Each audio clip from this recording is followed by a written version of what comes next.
Just after 2 o'clock. How are you? Welcome to the Jason Gregor Show on Sports 1440, Oilers Nation, YouTube, and Facebook, as always presented by PlayAlberta.ca, Alberta's only regulated online gambling website where 100% of the revenue stays right here in the province at PlayAlberta.ca. And it is Thursday, which the Daily Grand, another chance. God, eventually I got to win, don't I? Eventually, but we'll see. Your chance to win $1,000 a day for the next 20 years. Nice. Or you can just go get your tickets for tomorrow's Lotto Max, $55 million and 4 100 Max Millions at PlayAlberta.ca. The Oilers, I thought that was for the first 50 minutes, that was a highly competitive game. Back and forth. I thought both teams playing well, playing strong, but I felt Vegas kind of took the game over in the last 10 minutes. And, you get that close, should have got a point. They obviously didn't get a point, and some frustration on just a complete lack of concentration on the winning goal. Ekholm does nothing wrong. He goes into the corner. There's the one guy in the forward. There's no one supporting him. Where are the other guys in the ice? And then not only did they not support Ekholm in the corner, then no one picked up Hanifin, and he's able to walk right down the pipe, and boom, game over for the Edmonton Oilers. So frustrating loss. The good news for the Edmonton Oilers is look where they are in the standings, which they're 1 and 2 points out of a playoff spot. So far from trouble by any stretch. And they got the worst penalty kill in the league. They got the 5th worst power play in the league. Their forwards have the 2nd fewest goals. They have the fewest assists in the NHL. Well, Anaheim has 2 games now, and their forwards need 1 assist. So I'm going to go in advance and say they will. Their offense overall is 30th. 30th ranked offense, 32nd ranked penalty kill, 27th ranked power play. And they're 1 point out of a playoff spot. Like, they've played in a lot of areas like junk. Yet they're like last year after 14 games. Do you know how many points behind Vegas they were?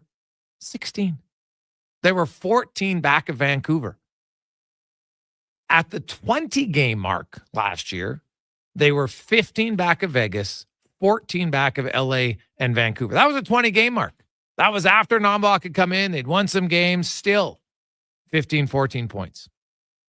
You look at the Oilers, they're 6 back of Vegas. Not ideal, but far from trouble. And you have to think, don't you, that at some point they'll wake up, but they're off. And to me, their best players, their best offensive players need to play better. Connor McDavid has not been good enough. Full stop. Not been good enough for his standard. It's a high bar. He's not close to it. It's got to be better. Leon Draisaitl, numbers decent, can be more consistent. Jeff Skinner, Victor Arvidsson, yes. Zach Hyman's starting to come on, 3 goals in 4 games. Overall, not good enough. Ryan Nugent-Hopkins, not close to good enough. Connor Brown, make a play in the offensive zone. How many times you see him skate in the offensive zone, curl to the boards, and I guess just flip it in the back end of the corner? Nothing's happening. Adam Henry can be better. Like, their offensive play right now is like, look at their goals last night. I'm trying to think the last time a defenseman scored on a deflected shot. He was in the slot deflecting his partner's shot. Like, great that it worked. Don't get me wrong. Like Brett Kulak, he's in the very, very small minority of players who are having great starts offensively. He's got 3 goals already. Played great. His career high is 6. He's got 3 in 14 games. Now, I'm not expecting Kulak to light it up all year, but he's one of the guys who's doing his part offensively. I thought him and Nurse playing together last night for a lot of time. They were very good together. No issues with them. Evan Bouchard, that was easily his worst game of the season. On the first goal, we got caught napping. On the last goal, again, not enough on-ice awareness. Got to be better. He also added, he had 4 shots blocked yesterday, so now he's up to 55. You got to get some pucks through. He had 185 all of last year. He's on pace to break that at like the 50-game mark. So he's got to get more rubber through and past the top blockers. It's just simple. He's done it his previous 3 years, no reason to have 55 shot attempts blocked so far this year for Bouchard. So not good enough. Their offensive numbers, like when you start to crunch them and look at them, you're just like, how is it happening? But you watched that game last night. So Kulak scored from Nurse. Hyman, they got a break. And that happens. Strange bounce off the end boards comes. Hill's got no chance. Hyman buries it. Awesome. But how many goals did they score that were generated by their forwards? 0. It's been a problem. So get to the draw and stop. We know what we're doing on the power play. Do you? How do you say? We used to know, because right now you're not knowing. You're not showing. You're not scoring. What happened last year is irrelevant to results now. If you want to play the odds and suggest their power play will wake up, sure. Are you confident you know when, though? Is it game 20? Is it game 25? Is it game 30? Is it game 40? Is it game 15? I don't know. They don't know. You can't. And this has been an ongoing problem. I mean, mentioned it since like the 4th game of the season. It's been 10 games since. Nothing's changed. Now, they had a little bit of a good offensive performance in Nashville. Decent in Calgary. I'm not talking empty net goals. But still, not one where there's consistent offensive pressure and players finishing their quality chances. We haven't seen it yet. It's been very consistently not there all year long. And so now you're getting into game 15, Saturday night in Vancouver. Enough's enough. What are you going to wait till game 16? Well, we'll see. No, we'll wait till game 16. 18. No, 19. Like, when? Got to get going. It's that simple. It's okay. And I'm not buying for a second, because there's the usual whipping boys for some people online. They just want to repeat the same thing. The Oilers' offense is killing them right now. Full stop. Could Skinner have made a save on the second goal? Sure. It's valid. Sure. Could they have maybe scored a goal prior to that? Or is it all just on Skinner? It's ridiculous. It's the worst analysis ever. They got to score some damn goals. 8.9% of wins in the NHL last year came when the winning team won the game with 2 or few goals. 117 out of 1,312 games. Half the Oilers' games, over half, they're scoring 2 goals or less this year. It's not good enough. For a team that has that much offensive talent, it's simply not good. They're not doing their job. Collectively. McDavid, not good enough. Simple. It's not about creating chances. Chances smashes. Your job is to score.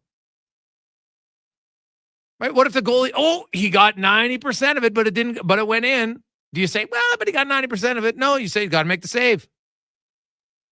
So if you continually put pucks into the chest, into the glove, over the net, into the pads of the blockers, it's not good enough. Point blank. And once the Oilers start scoring, guess what? They're going to win more games. Because their team defense actually 5-on-5, where the majority of the game is played. And that's the number. So the Edmonton Oilers, because they don't take a lot of penalties, they don't get a lot of power plays. They have played 50 minutes and 35 seconds of 5-on-5 every game. It's the 3rd most in the NHL. Only Vegas at 51 and Winnipeg at 51-10. So they're slightly ahead. Not by much. That's it. Now, do you know where the Oilers rank in 5-on-5 offense? How about 25th? Vegas, 2nd. Winnipeg, 8th. Now, let's look at 5-on-5 goals against. Winnipeg's 10th in offense, 8th in goals against 5-on-5. Edmonton's 14th. Vegas is 25th. They're not as good of a defensive team as Edmonton 5-on-5, but they're winning because their offense is great. The Oilers' offense 5-on-5, not good enough. It's where the majority of the game is played, 50 out of 60 minutes right now for this team. And their forward group, 31st in goals. Not good enough. Not even close to good enough. So you can get upset about a defenseman here, goalie here. The majority of the game is 5-on-5, and their offense is stuck in neutral right now. Neutral. Now, do I think it'll get better? Yes, but it doesn't just magically get better. You got to work your way out of it. Get second and third chances. Create some screens. Raise the puck. Like last night twice, McDavid comes in on that rush up against Hill. Where'd he shoot it? Right on the ice. Later on, Matthias Ekholm, who we've seen walk in from the blue line and rifle one top shelf numerous times last year. Where'd he put it? Right on the ice. Kind of an easy save for Aiden Hill. Got to raise the puck more. So shot selection, shot placement, a factor. Grit, determination, tough around rebounds. That's what they need. Their 5-on-5 offensive play has to improve. Both elements of their special, and that's the thing. So the forwards carry over to their special teams. Power play, not good enough. Okay? Not good enough. Got to get better. And when it does, they'll start winning more. Now, is it simple to score goals? Not at all. It's difficult to do. But they pay a lot of their guys to score goals, and they're pretty good at it. Those guys aren't scoring. Mid-tier guys aren't scoring. Very few guys. Leon Draisaitl's goal totals, no problem. Brett Kulak, great. That's about it. Zach Hyman lately, yes, 3 in the last 4. It's good. So, we'll see. Now, guys, I have little confidence that things will get better. The roster changes over the summer actually made the team worse. They'll likely be retooling. Playoffs are unlikely. Doug, would you care to make a friendly wager about the playoffs? It's okay to be frustrated with how the team is playing today. Totally valid. Do you want to jump the shark and now claim they're not a playoff team? Come on. I just outlined. They're 1 point out of the playoffs with the 30th ranked offense 5-on-5, the 32nd penalty kill, and the 27th power play. You think those are honestly going to stick all year long? They're not. But we can call it for what it is today. Right? By Monday, hey, maybe they score 6 goals in Vancouver and you get exhale and say, hey, look, the offense showed up. Great. Now do it for another game. Right? Doing it for 2 games doesn't mean the offense is back. You got to do it continually. Then it's back. But they got to get going. Mainly because I think home ice advantage is the main thing. Playoffs, not even a concern for me. The Oilers are making the playoffs. I don't have much issue about that. But home ice advantage, past the first round, to me, that has to be their goal. Has to be their goal. 833-401-1440, 833-401-1440 can get us in our inbox. Hey, guys, Nugent Hopkins struggling. Maybe sit him out. Jipalipa. Well, they can't do that. They only have 12 healthy forwards. And Matthias Janmark didn't skate today. He's day-to-day, according to Nodblock. Now, day-to-day, could he be ready by Saturday? We'll see. Now, I don't expect the Oilers to recall anyone tomorrow because the Bakersfield Condors are already in BC because they play Abbotsford Saturday and Sunday. So when they arrive, they'll fly out tomorrow after they skate here in the morning. Then they'll fly. And they'll know by tomorrow, probably have a decent sense of where Janmark is. And if not, they'll probably have to recall forward. But here's the problem. Bakersfield doesn't have, like, you take a forward out of there, they don't have enough healthy bodies. And now we're waiting to hear about Matt Savoy, who got banged up last night. Like, the injury bug there is crazy.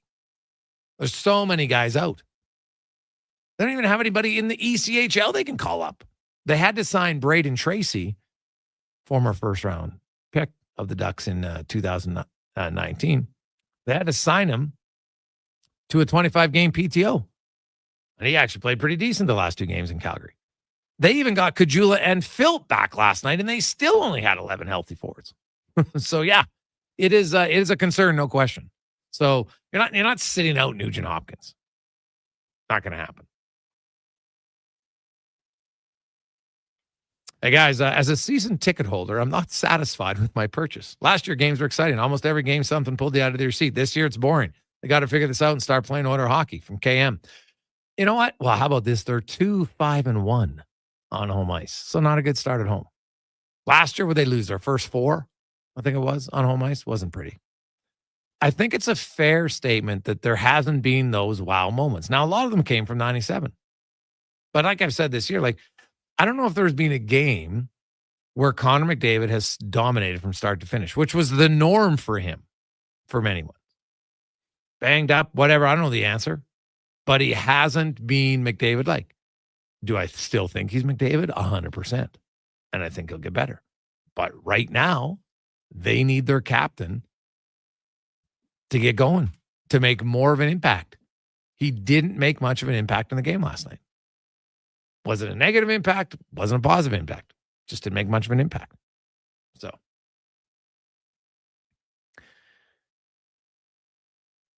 Hey, guys, I honestly think the Oilers, I don't get too concerned about what their record is. As long as they stay healthy, watch in January, they'll turn it on, make the playoffs. From Michael, you could be right, Michael. I don't disagree with that. But is just making the playoffs enough for this team? Because think about it.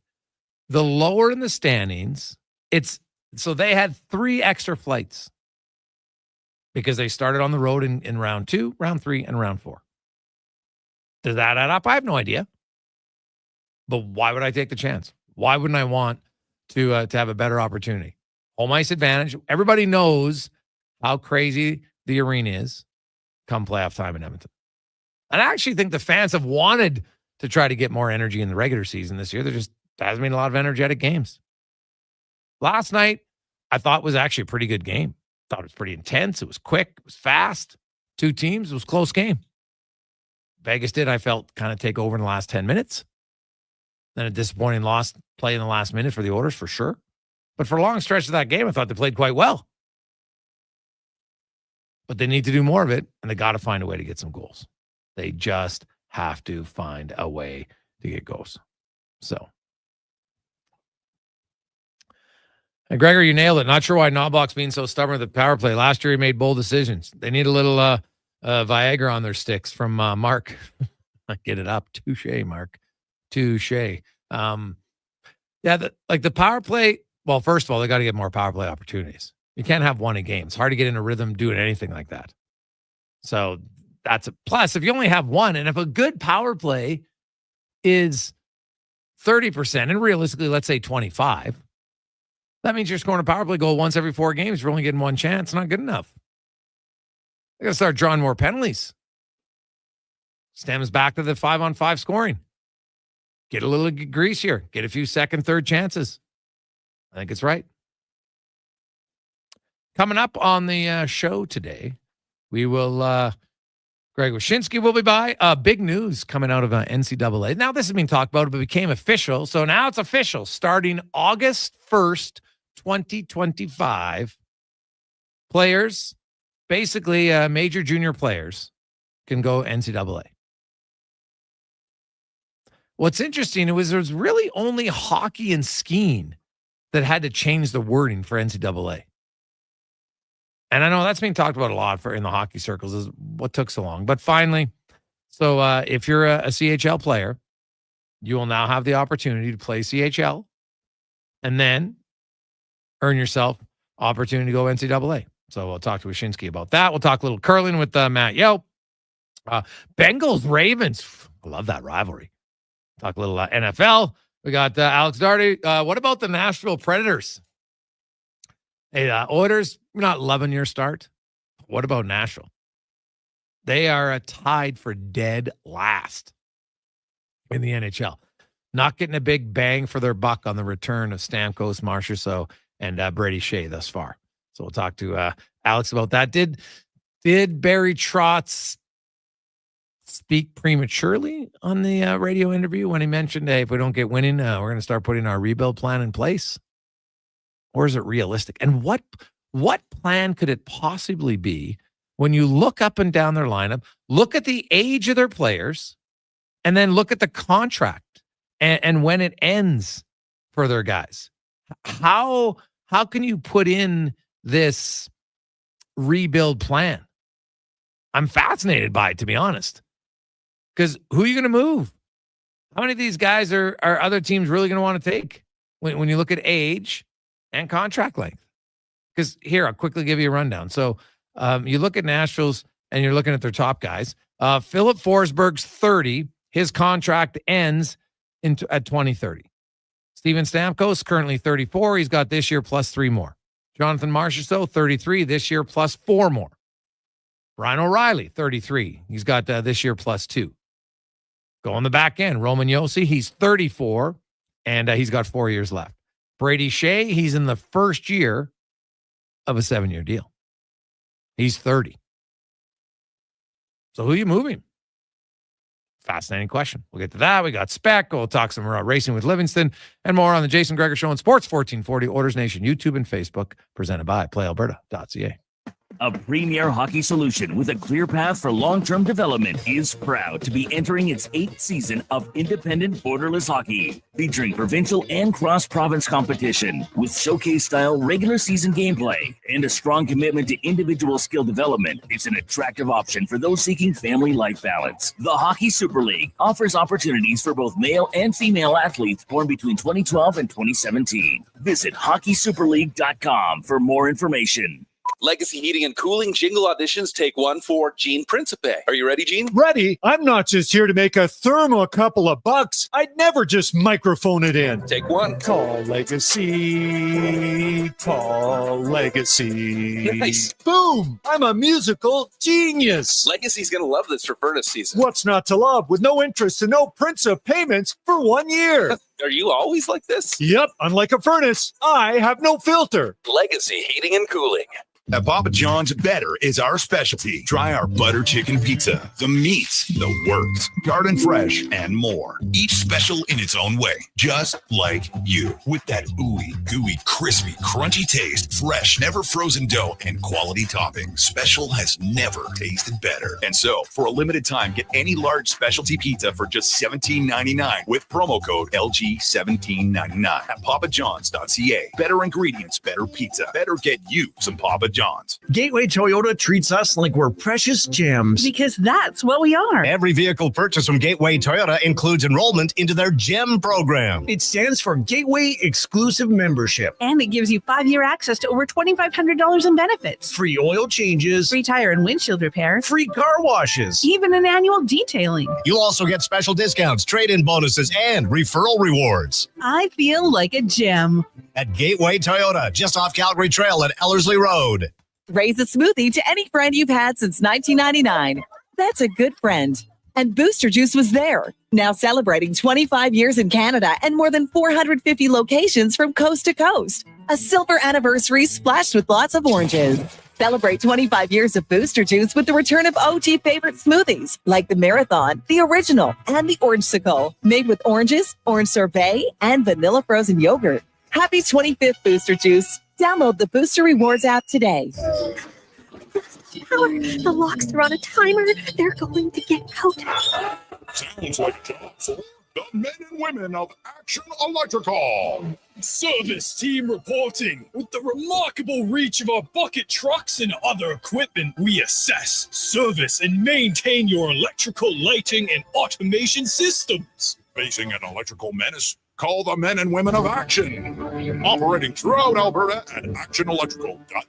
Often when I meet people at a party or I'm hanging out at my favorite restaurants, I'll introduce myself and they'll say, "Oh, you're Grant Fedoruk from Leading Edge Physio. What can I do about this sore knee? It's been bugging me for months." First, I was thinking, when I'm out like this, I should just tweet my location so people know where to come for a consultation. But then I thought, I'm spending all this money on advertising Leading Edge. Maybe you could come by one of our clinics. That's where we have the technology and really smart physiotherapists who can give you all the advice and treatment you need. Have your people call my people, leadingedgephysio.com. A career in the public service is better in Alberta. better wages, lower taxes, better job opportunities with our thriving economy, better chances for advancement, plus a better future with new investment in healthcare and education. Public service. It's better here. Learn more and discover new career opportunities in the public sector at alberta.ca/betterhere. A message from the Government of Alberta. Employee pricing is on now at GMC. Get up to $10,104 off select 2024 Sierra 2500 AT4 models. Make loading easier than ever with the world's first 6-function multi-pro tailgate. Make hauling easier than ever with up to 14 available camera views, including transparent trailer view. And make finding tunes easier than ever with a class-leading 13.4-inch diagonal center touchscreen. Yeah, let's get to work. Ask your GMC dealer for details. When it comes to your health, trust Dr. Bryce Henderson for expert care in hip and knee replacements. With years of experience and advanced techniques, Dr. Henderson helps you regain your mobility and quality of life. Your health is my priority. Let's get you back to doing what you love. Put your health in the hands of a trusted expert. Book your consultation with Dr. Henderson today. Visit vitalsurgicalspecialist.ca or call 587-391-7864. Hockey is back, and Play Alberta, Alberta's #1 sportsbook and official partner of the Edmonton Oilers, has you covered with bigger offers, boosted odds, live betting, player props, and more. New to Play Alberta, new players now receive $200 in free bets just for signing up. You already play? Get a $10 free bet for every $100 you bet. Every week, all season long. Visit playalberta.ca and make your picks today. Bonus terms and conditions apply.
Someone was playing. 2:30 Sports 1440 Oilers Nation YouTube and Facebook. Gregor Show presented by Play Alberta.ca, Alberta's only regulated online gambling website where 100% of the revenue stays right here in the province. Play Alberta.ca. We have lots of text coming in. Hey guys, do you recall a specific change that was implemented that kickstart the PK? We struggled badly, and then we seemed to get it sorted out. Well, yeah, the big change, Daniel, was that they made a coaching change, number one, and then Chris Knobloch put Mark Stewart in charge, and he focused on really wanting to work with select pairs. He kept Ekholm and Desharnais together, and Nurse and Ceci together for the vast majority of time, right? And then they even had Janmark was always with Brown. Nugent Hopkins was with Derek Ryan. And then they had McLeod and Fogle. They kind of went with three groups, and that's what they did. And they've tried to do that this year. It hasn't worked. So I think the number one thing that the team has to do is what happened last year is irrelevant. So you want to coach, but you have to coach for what's not working right now this season. Right? What can we do to help the offense? Because it's the offense that's crushing them, 5-on-5 and on the power play. Their penalty kill, yes. terrible too. No question. It's got to get better. Get a few more saves, that would help. No question. A few more block shots would help, for sure. But you score a few more goals, and there's just less pressure on your overall team. And you're paid as a group. The Oilers, what is there? If I asked every person covering the team, every person who even watches the NHL, what's the Edmonton Oilers' number one strength? If you had to fill it out, you only get one answer. Every person would say offense. And it's their biggest weakness right now. It's not good on the power play. It's not good 5-on-5. I outlined the numbers. The freaking New York Islanders have outscored the Oilers 5-on-5. What the hell is going on? Let's go around the NHL. Brought to you by McDonald's, where they have the Fan Day deals Tuesday, Thursdays, and Sundays. Or download the McDonald's app through the app, and you can get $4 Big Macs, McChickens, or filet of fish. But only through the McDonald's app. The Fan Day deals Tuesday, Thursday, and Sunday. As Greg Wyshynski joins us. And Greg, big news that now it's being talked about, but it became official today that NCAA, they're changing the rules. So starting August 1st, basically guys who play CHL hockey are able to come to NCAA. Now, but it was interesting because other sports had this except skiing and hockey. Why was skiing still in the same category as hockey? Do you know? Well, you're asking me to explain and rationalize the NCAA. You might as well ask me to do that with FIFA or the Olympic Committee. This has been a long time coming because the rules, as you've noted, have been really inconsistent. I mean, to the point where I was actually surprised they didn't address the professional contract aspect of this, because some of the critics of the CHL eligibility rule have noted that players that had played professionally in Europe were eligible to play on NCAA teams. So it's inconsistent across the board. At the very least, this gives us some clarity. And really, it's a move that, or one, it's going to clean up some lawsuit stuff that's lingering for the NCAA. But two, it's also one that's going to reshape the landscape for major junior and college hockey. One of the things that comes out of this is the pressure point that could force someone like Macklin Celebrini, for example, to either choose college hockey or the Canadian Hockey League has been eliminated. And, WHL Commissioner Dan Neer kind of mentioned that to me earlier this year about how without that pressure point, who knows where some of these players that have been taking in the opening round would have chosen. So it's going to be interesting to see what the ultimate realignment is. I would probably say, if I had to predict, Gregor, it would be elite players stay in Canada more often, and the overall pool of players, the depth of players in college hockey dramatically increases.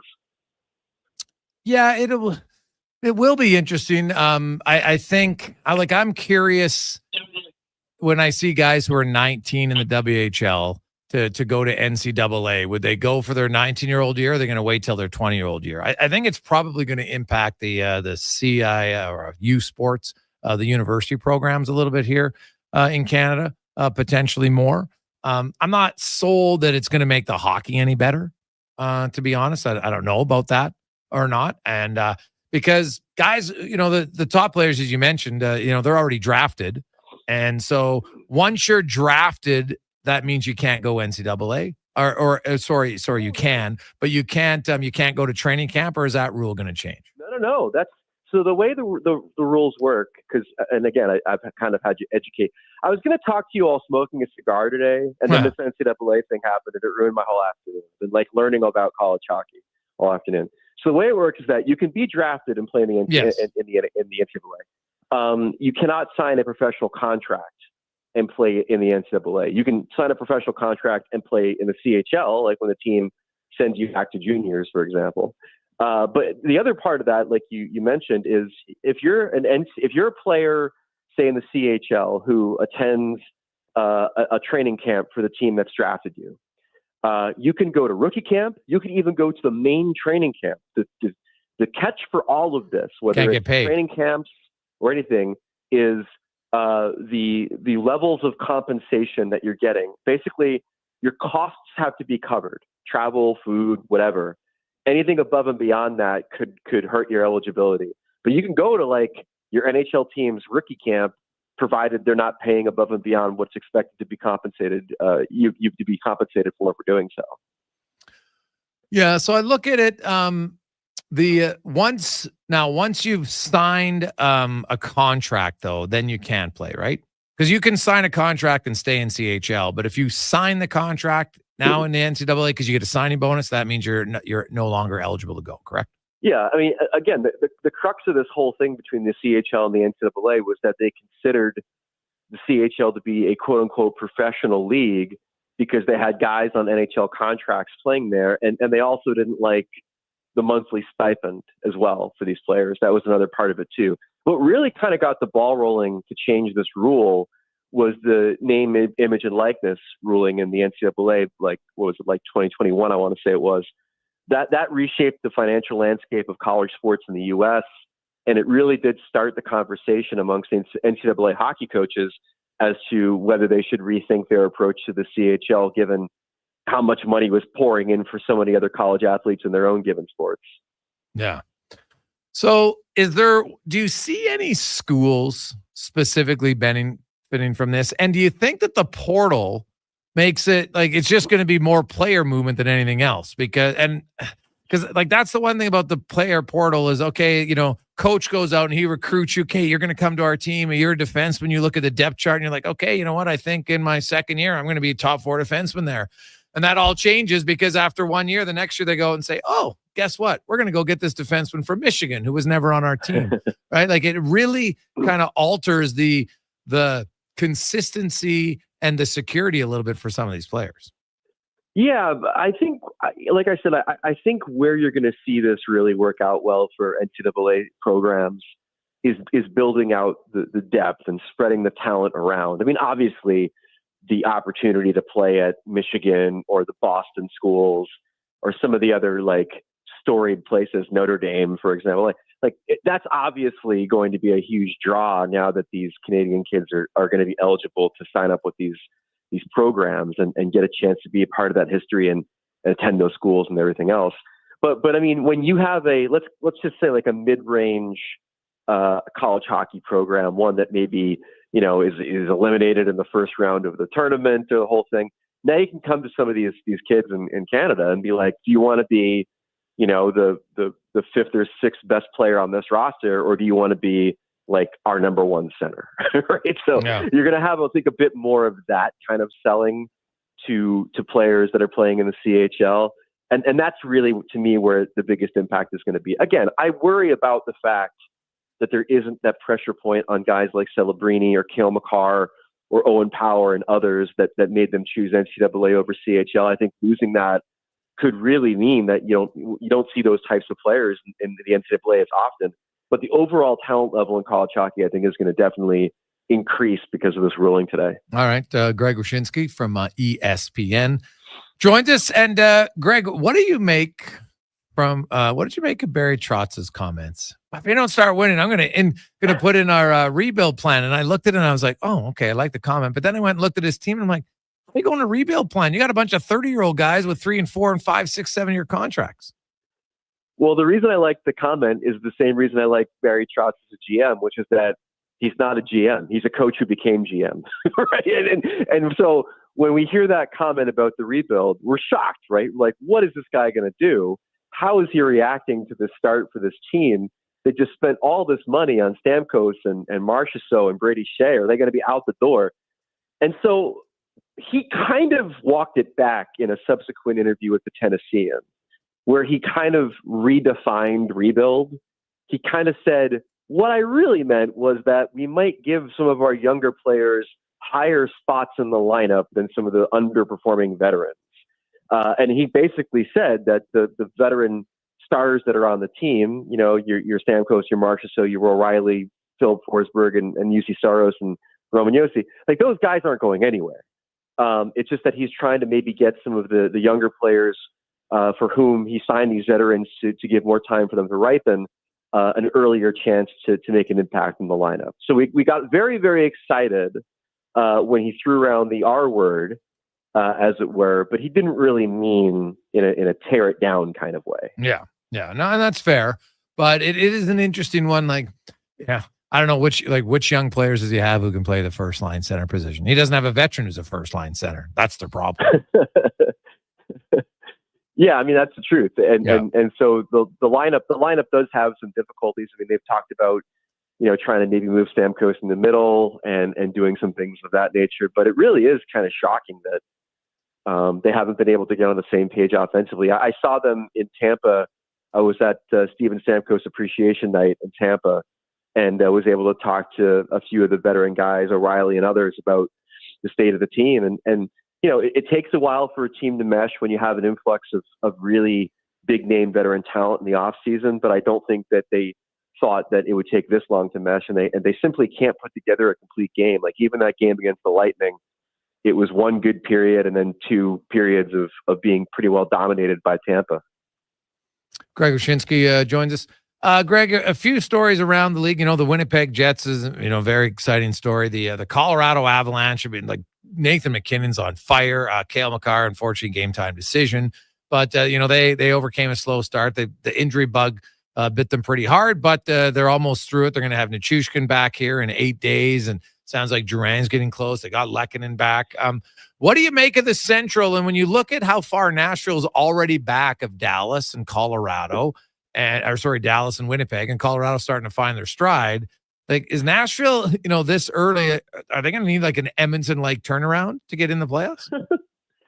Well, I mean, you call it an Edmonton-like turnaround. Let's not forget that all they got to do is go to Vegas and have them cancel a U2 concert for them. Because I mean, they had their own role last year, if you remember, where they just started dominating teams after that quite famous. Depriving the team of joy story from Andrew Brunette.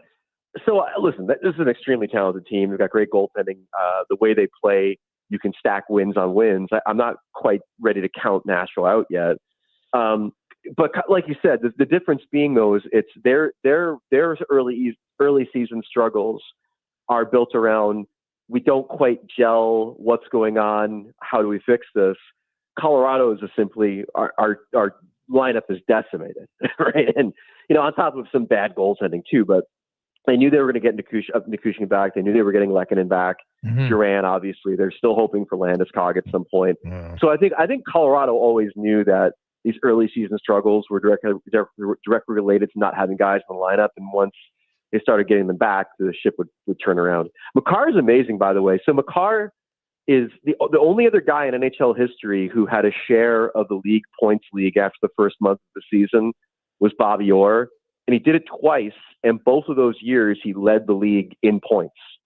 That's the only guy in history to lead the league in points as a defenseman. And Makar maybe has a shot at it this year. I don't think now that Connor's back he does, but who knows? Maybe. Well, I don't know if it's Connor. I think it's his own teammate, Nathan McKinnon, and that Kucherov. Like McKinnon scored 140 points last year. Do you know how many points he had in his first 10 games? 9. How many? 9. Yeah. And then he went absolutely nuclear the rest of the way. And so, McKinnon's off to a great start. So is Kucherov. And I'm like, man, like those guys might push for 150 points. Never mind McDavid. Yeah, but with McKinnon, he wanted to win the Hart Trophy. Now he's fat and happy. So I mean, he doesn't need to really push statistically anymore.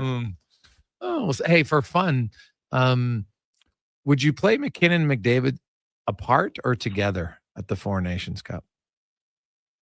Oh, I think you play them apart for sure. All right.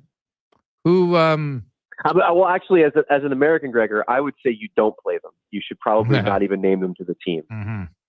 Who are the top two centers? Do you think? Is it Miller and Matthews for the U.S.? It's not Miller and Matthews. There's a guy in Vegas who's pretty good. Yeah, Jack Eichel. Name of Eichel. There's a guy in Jersey who puts up a few points now and again, named of Hughes. Now, do you think Jack Hughes, honestly, do you think they'll play him at center in that tournament? They might. I mean, I understand what you're saying, and I think the beauty of this team right now for the Americans is that there's a lot of options. I mean, you also have Dylan Larkin. You've got, if they want to put Trocheck on the team to add a little bit of sandpaper, they can play him at center too. JT Miller, like you said. there's a lot of options right now. The great thing about this team, and we had Billy Guerin on our show, The Drop, this week, talking about the construction of the U.S. roster. It's kind of amazing to think how much elite scoring might not make the cut, which has never really been the case. I mean, if you can put the puck in that, you're usually on the team in the past, unless your name is Bobby Ryan and they decide to, throw some checking center on the team instead because they feel like they need grit and sandpaper to beat the Canadians. But there's a very good chance that Cole Caulfield won't be on this team or Matt Boldy won't be on this team. And some really good young scorers might not make the cut simply because the Americans have so much offensive weaponry now.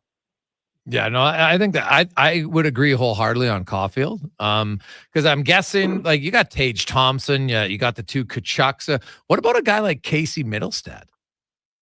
Nah, I think he's probably a tier down from what they have in the mix. But again, I mentioned Trocheck before. The real mystery for me is what the ultimate approach of this team is going to be, because Guerin knows from his time playing on the national team, in the 90s and in the early aughts Olympics, that you're going to have guys that understand their role. And so can you count on some of these great young American players to know what to do like the Canadians do? Can you, I have the full faith that the Kachucks know how to check, right? But do you need to have some of these more veteran guys, role players, your Trochecks, if you will, on the team? And if they feel that way, then it might, block a Tage Thompson or block a Cole Caulfield who don't necessarily, let's say, play a 200-foot game at this point in their careers. Yeah, no, that's fair. Do you think, because there's one thing, you look at kind of the makeup in Canada, they've got a GM for the Four Nations Cup, but then a different one for the Olympics, whereas Guerin's doing both. So do you think there's any chance that he's building his team not just for Four Nations, but also in mind for the Olympics, whereas Sweeney's not necessarily in that category? Without question, and I think that's why it's sort of intriguing to think about, how many of these young players that are in the mix will he maybe put on this Four Nations team to see how they handle this type of spot, to see what it looks like when Matt Boldy or Brock Faber, to name two Minnesota guys that he might put on his team, are in a Saturday night Montreal versus Canada kind of situation. How do they handle themselves? It's a good sort of proving ground for some of the players that are in the mix. But at the same time, it's also a chance to really kind of figure out what you want out of your roster. I mean, he's got a ton of options, and I would say that 75% of the roster is probably in place at this point. In goal, on the blue line, maybe on the first two lines. But there's just a lot that's still up in the air insofar as how they want to build this team and what kind of player they want. Greg, great stuff, man. We appreciate it. Have yourself an awesome day. Anytime. Thanks for having me. That's Greg Wyshynski from ESPN. We'll return. We'll talk. Hey, some of the best are right here in your city. We'll talk about it next on the Gregor Show, presented by PlayAlberta.ca. We've finished construction of our gamma radiation containment facility. Is it up to code? Is it going to be safe? Sounds like a job for the men and women of Action Electrical. Testing team reporting. We test your commercial operations using tools like infrared to ensure safe operation. Trust us to prevent potential calamity before it strikes. Facing an electrical menace? Call the men and women of Action. Operating throughout Alberta at actionelectrical.net. At Papa John's, better is our specialty. Try our butter chicken pizza, the meats, the works, garden fresh, and more. Each special in its own way, just like you. With that ooey, gooey, crispy, crunchy taste, fresh, never frozen dough, and quality topping. Special has never tasted better. And so, for a limited time, get any large specialty pizza for just $17.99 with promo code LG1799 at papajohns.ca. Better ingredients, better pizza. Better get you some Papa John's. Legacy Heating and Cooling jingle auditions, take one for Gene Principe. Are you ready, Gene? Ready. I'm not just here to make a thermo a couple of bucks. I'd never just microphone it in. Take one. Call Legacy. Call Legacy. Nice. Boom. I'm a musical genius. Legacy's going to love this for furnace season. What's not to love with no interest and no Principe payments for 1 year? Are you always like this? Yep. Unlike a furnace, I have no filter. Legacy Heating and Cooling. Experience more at the Edmonton Expo Center. Come for Canada's largest trade show, the biggest names in entertainment, exhilarating sporting events, and more. Stay for the experience. But it doesn't end there. Maximize your brand exposure with Edmonton Expo Center's new cutting-edge feature screens, spanning Western Canada's largest venue space. Captivate an annual audience of over 1 million visitors during iconic events like Pro Rodeo, Disney on Ice, Glow, K-Days, and so much more. To learn more, call 780-660-0514 or visit EdmontonExpoCenter.com today. Hey, sports fans, we've got a clear choice for you. At Crystal Glass, we provide customers with the perfect glass for any job. From home to auto and even commercial, installation or repairs, we're your team. Call 310 Glass or visit crystalglass.ca. Crystal Glass. If you think about it, when you drive a Honda Pilot, you are a Honda Pilot. And Sherwood Honda has you cleared for takeoff. With 3 rows, every passenger gets a window seat and legroom while you jet to your next adventure. Bring in lots of extra baggage with no extra fees. Be the captain of your destiny on the drive. Be a Honda Pilot in your Honda Pilot. Now boarding at Sherwood Honda.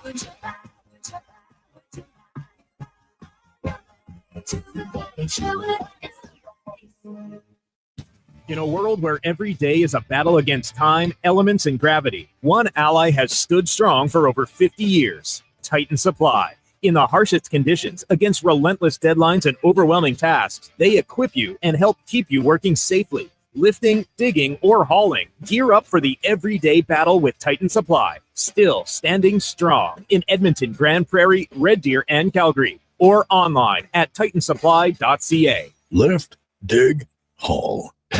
I'm Colin Livingston, president of Cantork. Since 2016, we've been at the forefront of hydraulic torque wrenches in Canada. I'm delighted to share our latest venture, in-house production for quicker turnaround, superior quality, and heightened versatility. Experience excellence at cantork.com.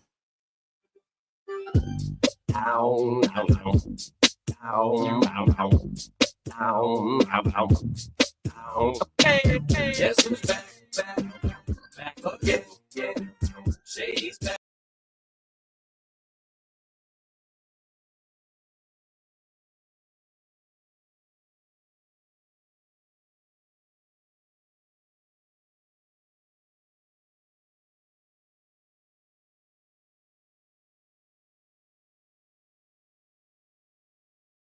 Papa's got a brand new bag of toys. What else could I possibly do to make noise? I done touched on everything but little boys. That's not a stab at Michael. That's just a metaphor. I'm just psycho. I Jason go Gregor. a little bit crazy sometimes. Declan Cougar with you on Sports 1440, Oilers Nation, YouTube, and Facebook. It is the Jason Gregor Show as going on right now at the Silent Ice Center, just outside Edmonton, between Edmonton and Nisku. Of course, the Co-op Canadian Open is ongoing as Matt Yo joins us from down there. Matty, how you doing, Matt? From the Grand Slam of Curling, how are things?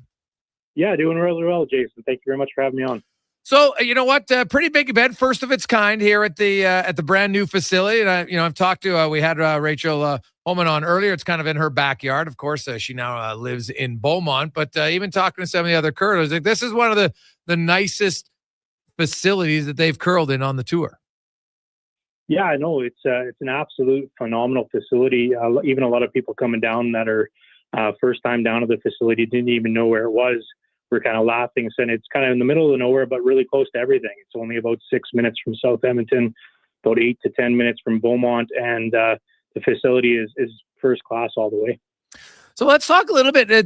Bruce Moe at 3-0 thus far, and then you got guys like Kevin Cooey's 0-2, and Brunner's 0-2. Give me your thoughts, maybe. Kind of a lot of 0-2s and a lot of 2-0 and 3-0s early on. Was that kind of expected? No, it's actually kind of surprising here. Kevin Cooey's going through a little bit of a shakeup. They brought in Aaron Sluchinski this weekend and kind of shook their team up, and they're trying to find their stride. It's pretty interesting with them. They've kind of dropped out of the world rankings, so they need to win their next 2 games here and have a real good draw to the button to have a chance to qualify, and then possibly, there might be the first slam where they haven't been able to make it in the next one in Newfoundland. So this is a really important game tonight at 8 p.m. down here for the Kevin Cooey group out of Alberta. And then, we have Gushu and Nadine playing, and they're 2-0 each. And it's kind of separated, but it's also interesting to see there might be some interesting tiebreakers on Saturday morning. So Does it work like how you play this weekend means you can get to go to the next one, and sometimes you have to sit it out? Is that how it works all year? So basically, they take the top 16 men's teams and the top 16 ladies teams at a certain point in the world rankings. So in this event, it's the top teams in the world. So you're getting the most points you possibly can out of this event. And then that gets you into the stage for the next event. So it all based off all world rankings. So this is the best event that's been in Edmonton and area since I believe it was the 2014 Worlds, the last event. Right. I think it was the last event at Northlands Coliseum. So best curlers in the world, top 16 ladies and men's. Now, is this something now that it's being here in the facility? Like, are they guaranteed? Is this going to become an annual event? Yeah, we were just talking about that last night over a beverage, and they're shocked of how many patrons have come down to the place already, and they're gearing up to possibly bring it back every 2 or 3 years, and then think the Grand Slam is really happy with the facility and everything around it, and I think it's going to be a pretty semi-annual or every couple of year event. Are there any tickets left available for the playoff weekend? The playoff weekend is very slim. There's some standing room available. If you need your tickets, get down to grandslamofcurling.com. The Saturday, Sunday is pretty much sold out. Okay. A few tickets available for Friday. It's been phenomenal. What about tonight for the Cooey match? Is there some tickets available Yeah. if people want to go tonight? Still some tickets available, a few single seats all over the rink, and then some standing room as well as a few pairs left. So, like I said, if you're looking to come down and purchase your tickets, get online right away. Now, are some of those standing room tickets, are they right in the bar? We're having, it's called the Upright Curl. So there's going to be a Okay. band set up and everything like that tonight. And then it's kind of in the bar and loge seating. So it's, there isn't a bad seat in the place. And, yeah, there isn't a bad seat in this arena at all. And then there's also there's 50-50 to support the Beaumont Curling Club. That correct? Yeah, absolutely. So the Curling Alberta 50/50 is supporting the Beaumont Curling Club and our junior program and everything that we're trying to do out here in Beaumont. So you can get tickets on that at curlbeaumont.ca right there on the main page. And last night we were over 8,000. I think we're all already over $4,000 today. So not the millions like the Oilers 50/50, but it gives you a little sense that you might be able to win it. As mentioned, we had Rachel on the show earlier. She's 3-0. She's almost had the perfect season. Her words, not mine. Outside of the one loss. You just look at her team right now. There are a few other teams that are 2-0, but is she looking again like kind of the class of the weekend, and it's kind of hers to lose? Yeah, I was talking with Kevin Karras there a couple of days ago, and I just said I didn't want to jinx her, but I don't know if she's ever going to lose again. Her record over the last 2 years, almost 3 years now, is almost without a blemish. Their team is just on a different level right now, firing all cylinders. They're phenomenal. And the last two games they've had has actually come down to the last rock where Rachel's had to make a draw to the button to win, and she's made both, and they're just firing on all cylinders. So you look at the draw. What comes up tomorrow? Oops, sorry. So tomorrow we have the ladies draw at 8:30 in the morning. Then it's a men's, so it alternates. So we have 8:30 in the morning, 12 p.m., 4 p.m., and 8 p.m. And all the draws tomorrow are really going to be interesting, just with tiebreakers and whatnot, and guys trying to get into the playoffs. So. And the tiebreakers will get going Saturday. It looks like most likely there's going to be some tiebreakers at 8:30 in the morning. And the play of the quarterfinals are at noon and 4 for the women and then the men. And then both semifinals will go at 8 p.m. And then the women's final Sunday, 10 a.m. and the men's final at 2:30. Can people watch this online if they can't get tickets or is it on TV? Yeah, so Sportsnet just started here this last draw. So it'll be on Sportsnet as well as on the Grand Slam of Curling app. It gives all the live streams available as well. Awesome. Well, Matt, thanks so much for your time, man. I could remind everybody to get their 50/50s to help out the Beaumont Curling Club. Best of luck with that and enjoy it. Should be a great weekend of curling. Thank you very much, Jason. Really appreciate it. Betcha. There's Matt Yoig joining us from the Grand Slam of Curling. Well, that's great news because we haven't had one basically a decade in around the Edmonton area with the best curlers going. And then you've got the top 16 men's team, the top 16 women's team. So if you're a curling fan, this is it's up close and personal to see some of the best in the world, and not something you get to see very often in the Edmonton area. But that facility, the Silent Ice Center, no surprise, it's a fantastic facility if you've been there for hockey, and obviously now hosting curling, and then they're going to be hosting some other events moving forward. And that's great news because the Grand Slam of curling hopefully will be coming back on a more regular basis to Edmonton and area. Let's get to Declan Kruger and a Sports 1440 update brought to you by Legacy Heating and Cooling. Home of the no payments, no interest for 1 year on your furnace.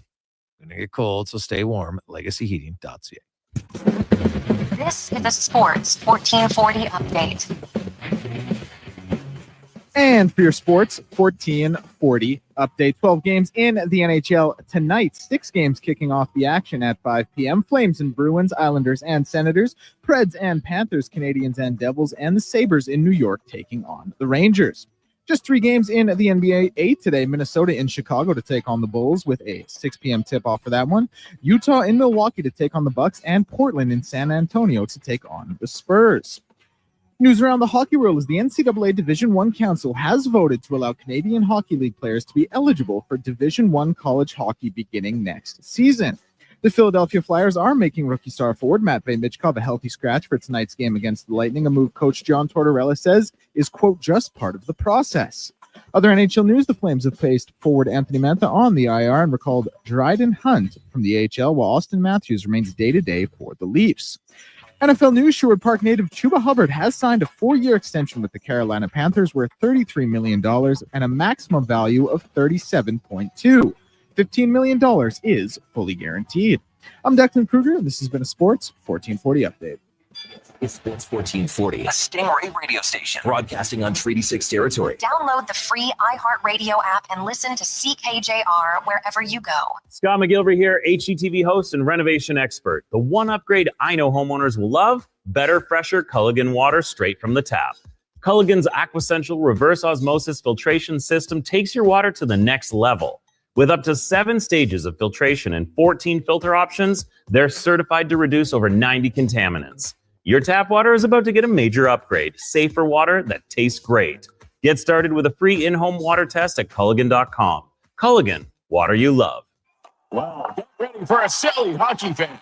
Your partner in power just skated onto the ice. EWEL.ca, the new e-commerce website for electrical wholesalers Edmonton, is ready for the power play 24/7, 365. UL skates to where the puck will be in 5 years. Now that's forward thinking. Killer selection, slamming products from the best brands, and legendary service. Don't sit on the bench. Get your account today at EWEL.ca and win that project. Plug into your partner in power. Get an EWEL.ca account today. The Canada-wide clearance is on at GMC. Get a $7,500 cash credit on 2024 Sierra 1500 Crew Cab elevation models. With Sierra's 13.4-inch diagonal premium GMC infotainment system with Google built-in compatibility, available off-road package with hill descent control, plus an available 3-liter Duramax diesel engine, you can take the road less traveled and try new things, like fishing or whitewater rafting.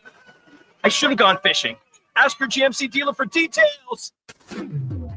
Find the perfect tractor for any job at Edmonton Kubota. Their massive selection of compact tractors has something for everyone, whether you're tackling small tasks or big projects. And right now, take advantage of 0% financing for up to 72 months. It's never been easier to get the power and reliability you need. Come down to Edmonton Kubota today and drive away with the tractor that's just right for you. Edmonton Kubota, where your perfect tractor awaits. You've heard people say dream big and think about your future. Well, at GS Construction, we live by those words every day.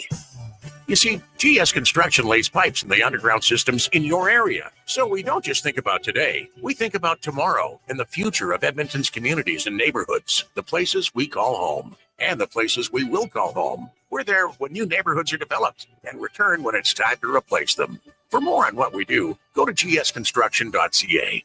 The Canada-wide clearance is on at Chevrolet. Get a $7,500 cash credit on 2024 Silverado 1500 Crew Cab RST models. Explore downtown hotspots with standard Chevrolet safety assist, including automatic emergency braking and HD surround vision camera. Or take on the great outdoors with an available 3-liter Duramax diesel engine and available in-vehicle trailering app. Oh, look, a cute chipmunk. Not so cute. Not so cute. Ask your Chevrolet dealer for details. I couldn't ignore it. Everyone kept saying, "You look so tired." Are you getting enough sleep, dear? Hon, you look like you need some rest. But I'm not tired.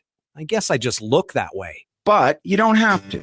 I'm Dr. Vance Elliott, and I provide skin-refreshing treatments designed to give you a fresh and natural appearance. Don't worry, we won't drastically change how you look, but we will help you look as energetic as you feel. Book your consultation today at drvanceelliott.com.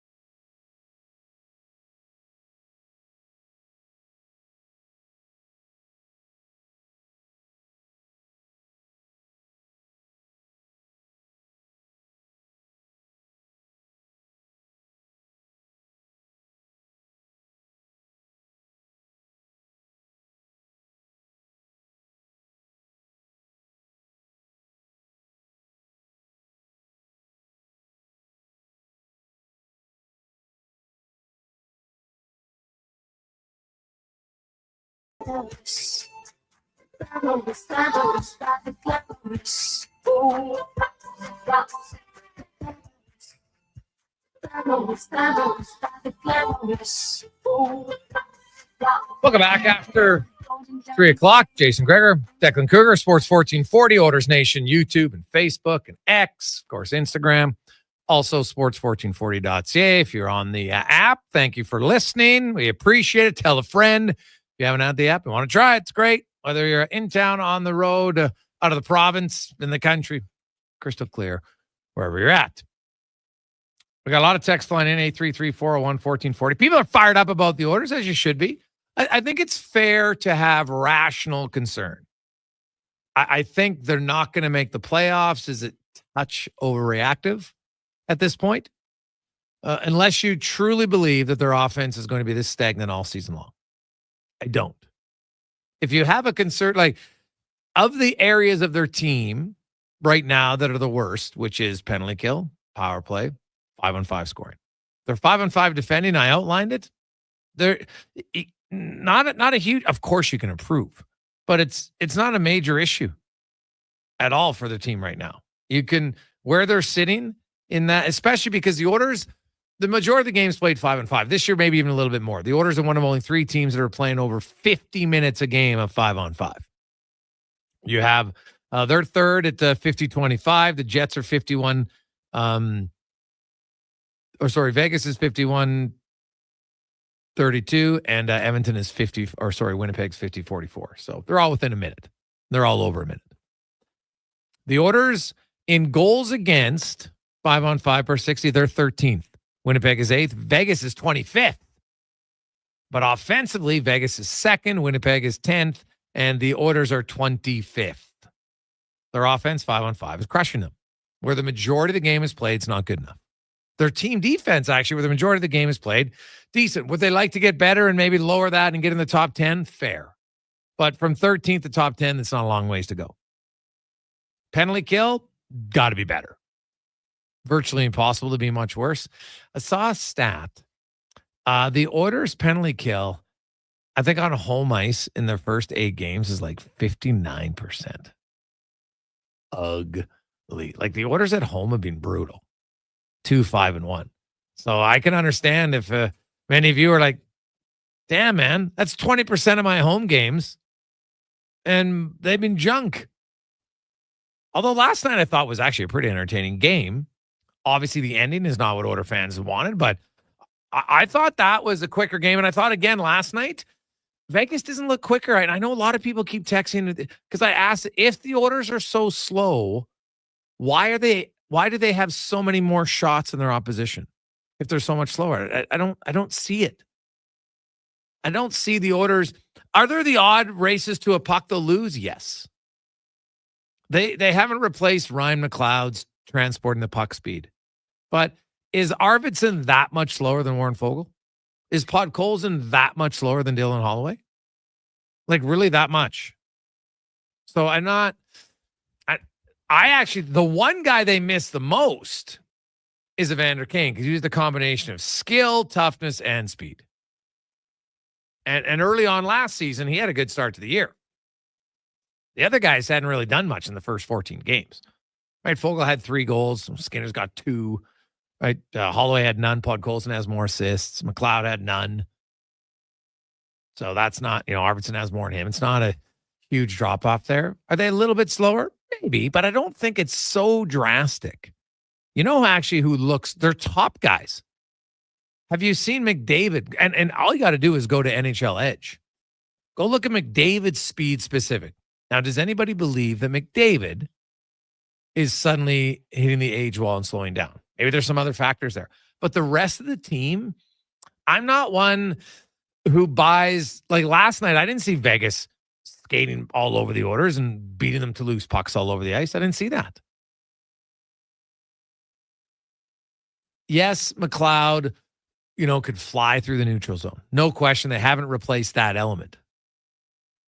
But they're still grossly outshooting the opposition. They have the puck more. Just not scoring. So I'm not one. I know a lot of people keep repeating it, but you're not going to hear me say that speed is their issue. They play fast enough. I don't think that's why they're not scoring. If they weren't getting chances, then I could say, yeah, you know what? They're way too slow. But they're continually getting chances. No, maybe a little bit slow on shooting the puck upstairs a little bit more often. That would be it for sure. So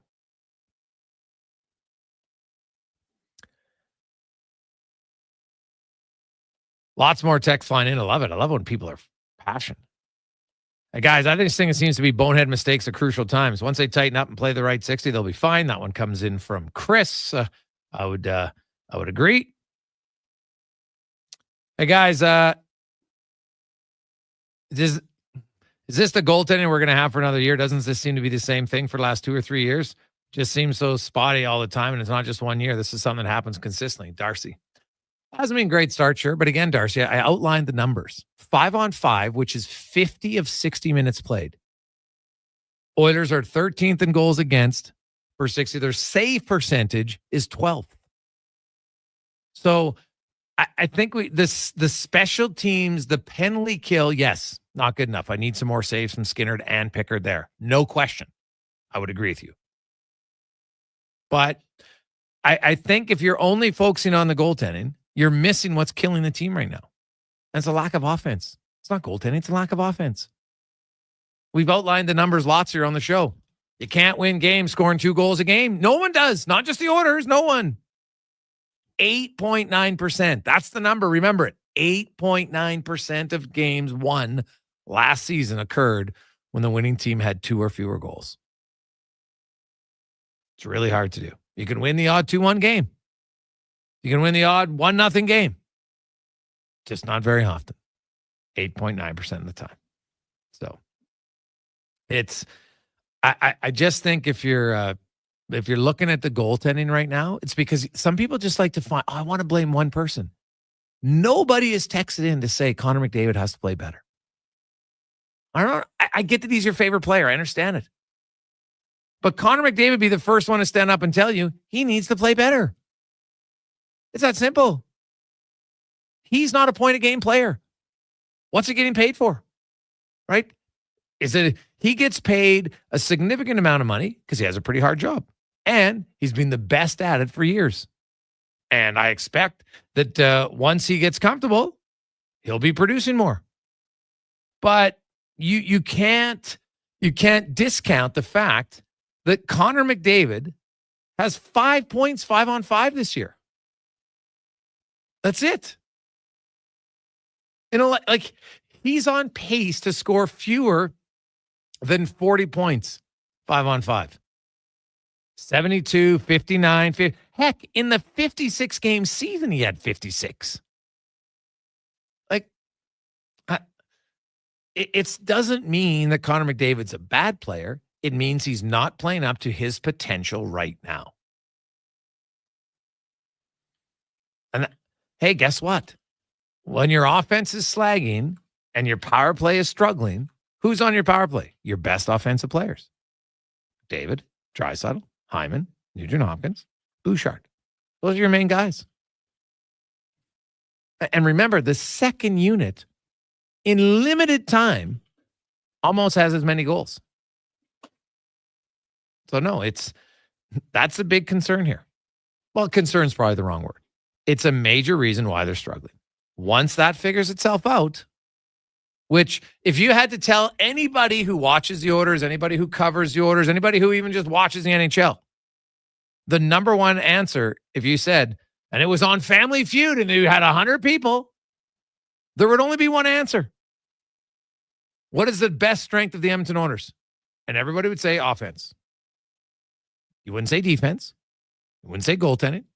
You wouldn't say physicality. You wouldn't say management. You'd say offense. And right now, their number one strength is not close to good enough. Their number one strength is worse than their 5-on-5 defending by a long shot. I told you, I outlined the numbers. Just to remind you on where the Oilers are offensively right now, specifically at 5-on-5. I'm not going to bring up the power play because you know what the power play struggles are. The Oilers have, and keep in mind, you're getting closer, like it's coming up to 20% of the season almost here. You can't just wait all the time. The Oilers forwards have a grand total of 35 assists overall. Only Anaheim and the Ducks have less, and they have games in hand. They've scored 25 goals as a forward group. Only the Ducks are averaging fewer. They have 12 and 21. The Oilers have, 21 and 12. And so they have 2 games in hand. Can they score 4 goals? We'll see. If they do, then the Oilers will be the lowest. It's a problem. That's their forwards. That's a lot of the big money is tied up in your forwards.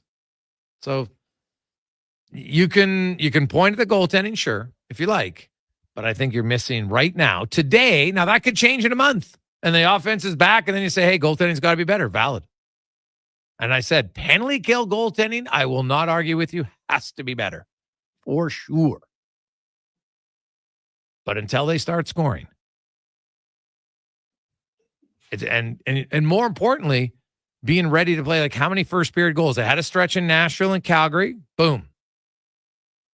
In the rest of the season, take away those 2 games. In their other 12 games, they have 3 goals in the first period. They have 4 in those 2 games and 3 in the other 12. Come on. You're playing chase. You're playing from behind. You're not getting any early momentum. Difficult to do. 3:19. When we return, we'll talk a little. I love rivalries. There's a big rivalry. Some great players. We'll discuss it next on The Gregor Show, presented by PlayAlberta.ca. Hockey is back, and Play Alberta, Alberta's #1 sportsbook and official partner of the Edmonton Oilers, has you covered with bigger offers, boosted odds, live betting, player props, and more. New to Play Alberta? New players now receive $200 in free bets just for signing up. You already play? Get a $10 free bet for every $100 you bet every week all season long. Visit playalberta.ca and make your picks today. Bonus terms and conditions apply. My utility bills are going through the roof. How can I take advantage of the sun and put my lazy roof to work? Sounds like a job for the men and women of Action Electrical. Energy team reporting. When you're ready to make your home or business more efficient, Action Electrical has the power to install solar panel systems and EV chargers. Facing an electrical menace? Call on the men and women of Action. Operating throughout Alberta with supercharged skills and strong family values. ActionElectrical.net. Mr. Rooter plays a video game. This is wonderful. A world where a plumber is the hero. My hat is off to you, Mario. Although I personally advise against eating any mushrooms found in a drain pipe. I won't make that mistake twice. All I've got to do now is hop over this Goomba and save the princess. What? No way. I pressed jump. I pressed jump. For a super plumber with an all-time high score, call Mr. Rooter. Get early access to real Black Friday prices now at The Brick. Save up to 65% off select sofas when you buy the matching love seat or chair. Up to 25% off bedroom and dining room furniture. Plus, save up to $700 off a big screen TV and get free shipping on TVs over 50 inches. Find 40% off mattresses and next day delivery on in-stock beds. Plus, save 3 times the tax when you buy 2 or more Samsung major kitchen appliances. Find a lower price before the end of the year and The Brick will refund the difference. Some exclusions apply. See in-store for details. As the Grand Slam of Curling takes place at the Silent Ice Center, Curling Alberta's 50-50 will be supporting grassroots curling in Beaumont. Monies raised will go towards supporting junior curling in Beaumont. So get your 50-50 tickets today at curlbeaumont.ca. Weather forecast? Ugh. Savings forecast? Cha-ching. Save up to $225 on a set of 4 select tires, plus a bonus $50 off any service of $150 at Fountain Tire until December 14th. Restrictions apply. Fountain Tire. We're on this road together. At Papa John's, better is our specialty. Try our butter chicken pizza. The meats, the words, garden fresh, and more. Each special in its own way, just like you. With that ooey, gooey, crispy, crunchy taste, fresh, never frozen dough, and quality topping. Special has never tasted better. And so, for a limited time, get any large specialty pizza for just $17.99 with promo code LG1799 at papajohns.ca. Better ingredients, better pizza. Better get you some Papa John's. Need a truck? Want a great deal on a truck? Get into Wolf GMC Buick. It's GMC's Canada-wide clearance. Take advantage of 0% financing on Sierra half-tons. Oh, and guess what? GMC employee pricing is back on all in-stock 2024 Sierra HDs and Yukons. That means thousands of dollars in savings on GMC Sierra 3/4 ton and 1 ton. Also thousands off the industry-leading SUV, the GMC Yukon. Get to Wolf GMC Buick now and drive away with money off and a smile on. Just off the Anthony Henday. I have a startling fact. Prostate cancer affects 1 in 6 Alberta men. This could be your brother, son, father, grandfather, or friend. This November, through our Keep It in Alberta campaign, we're raising money to build a new man van, bringing free, life-saving prostate cancer testing directly to Alberta men. Thanks to our partner, the Agate Foundation, every donation will be matched up to $350,000, doubling your impact. Be part of the fight to eliminate advanced prostate cancer. Visit keepitinalberta.ca to donate today.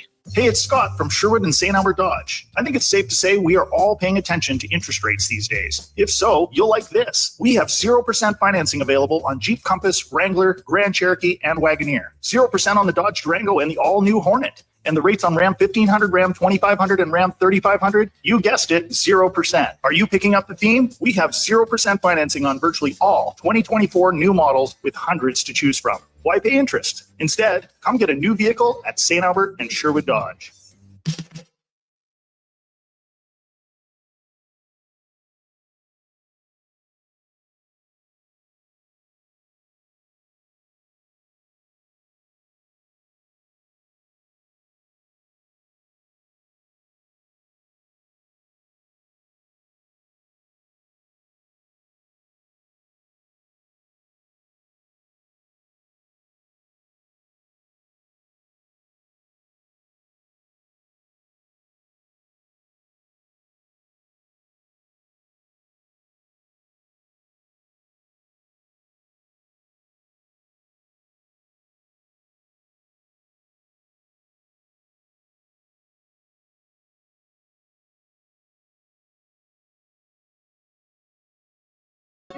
.323. Welcome back. Jason Gregor. Declan Kruger with you on Sports 1440, Oilers Nation, YouTube, and Facebook. Gregor Show is always presented by PlayAlberta.ca. If you want to play, use the promo code Gregor50 and you'll get a free $50 play. Don't worry, if you did it in October, you get a new one in November. PlayAlberta.ca, where, of course, you have the Thursday nighter. Tonight, a big rivalry game between the Bengals and the Ravens as we get to our big guest of the day, brought to you by the Female Super League. It's a new league and opportunity for girls 12U and 14U to continue their development. Learn more at femalesuperleague.com. As tonight, it is the Bengals and the Ravens, as we are joined by Austin Elmore from ESPN 1530. Austin, welcome to the show, man. How you doing? I'm doing great, man. Thanks for having me on. Happy to be talking to you. Fired up for some Thursday night football. When I look at the Bengals, are the Ravens their biggest rival now? Yeah, I think so. It's the most true rivalry because it's always competitive. For years, the Bengals owned the Browns, and then for years, the Steelers owned the Bengals. But throughout that entire time, and even now, the Bengals and Ravens have always been really competitive. So I think it's the most true rivalry, the most competitive rivalry. I bet Bengals fans would tell you their biggest rival now is either still the Steelers or maybe the Chiefs.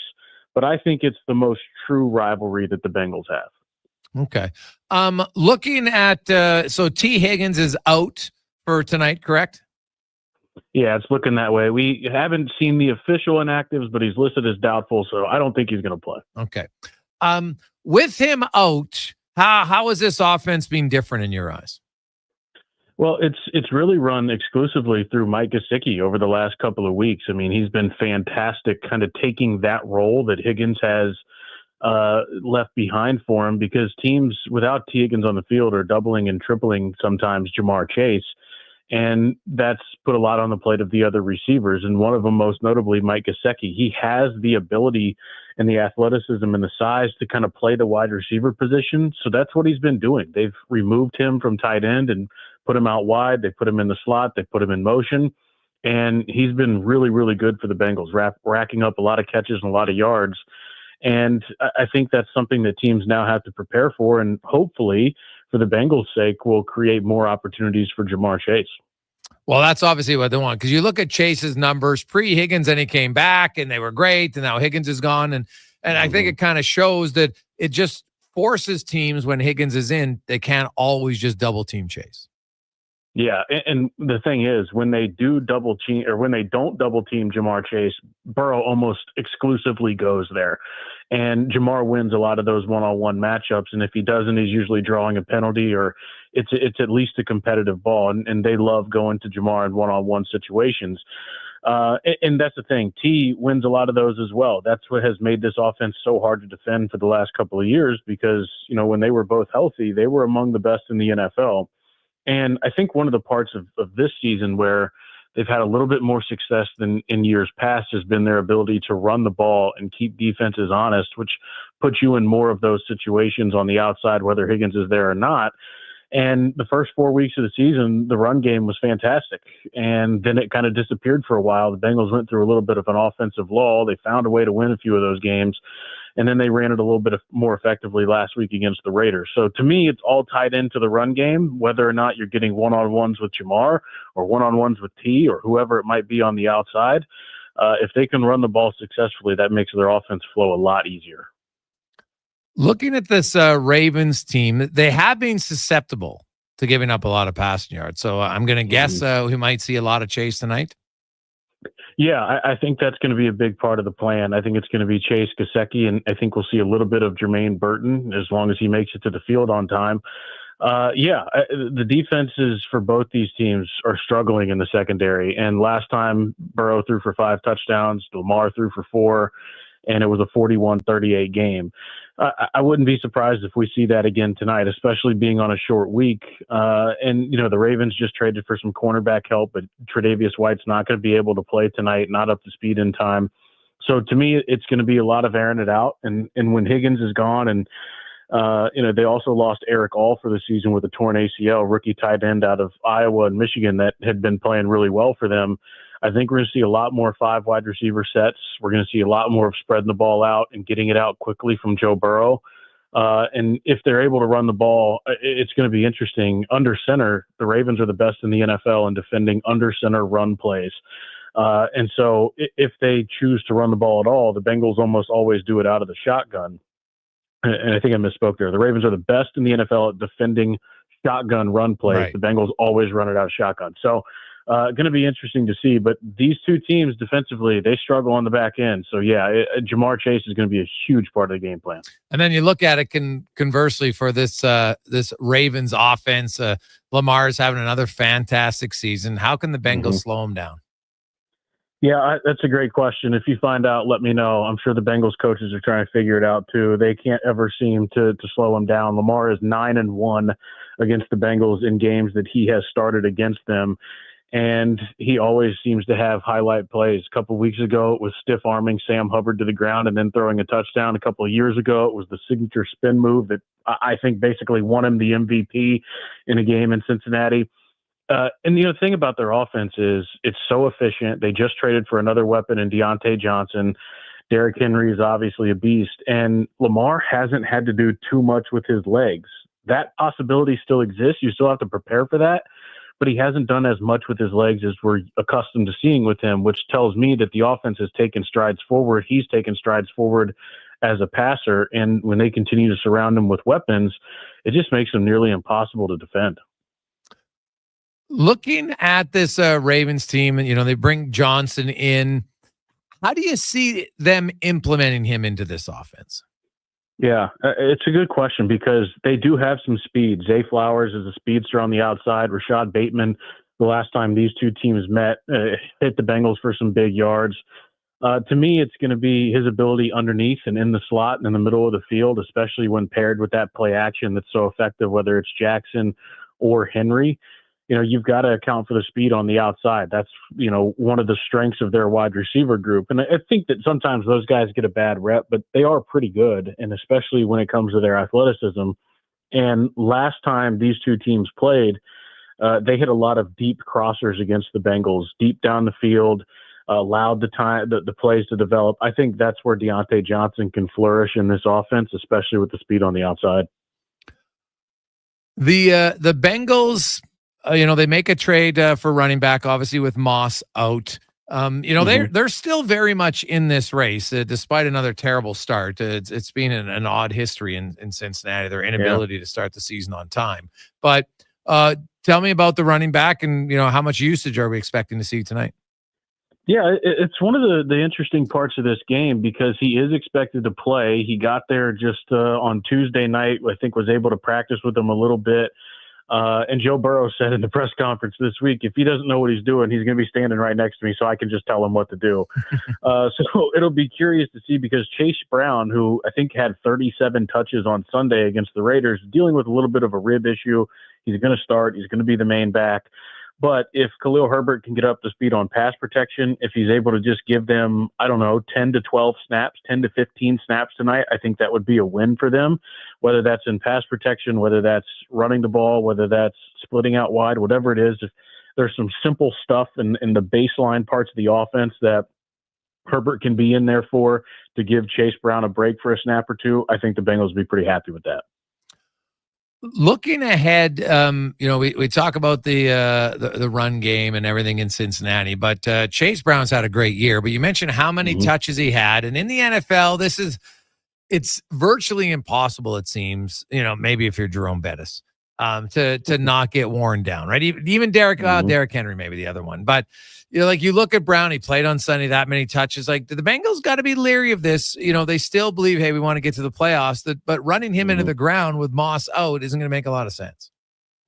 Yeah, you're exactly right. I think if there is one caveat to it, it's that, in the early part of the season, Zach Moss got most of the snaps. At one point, it was like 80-20, and then it was 70-30, and then it was 60-40, and then he gets hurt, and Chase Brown is the guy. So he is a little bit fresh in that regard. He's got to improve as a pass protector. But you're right. I mean, they're already dealing with injuries on the offensive line. Orlando Brown Jr. is questionable tonight. We already talked about T. Higgins and his issues. The run game is important, and that's part of the reason why I think they'll be more willing to spread it out tonight. Not only has Baltimore secondary struggled, but you do want to, keep Chase Brown away from getting 40 touches in a game like he did last weekend against the Raiders, and it's just hard to do that turning around on a quick week. So, yeah, I think it's going to be a balance of an effective and efficient run game, but also sticking to your bread and butter, which is Joe Burrow throwing the ball 35 times. And Derrick Henry, how do they try to slow him down if you can tonight?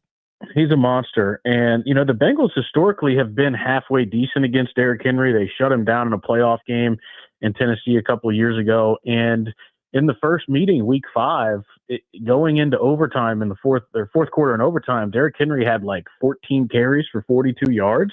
So the Bengals actually did a pretty good job of slowing him down. But then they got to overtime, and he gashed him for a 50-yard run that set the Ravens up for the game-winning field goal. So that's just what he is. He doesn't get tired. He's fast as hell.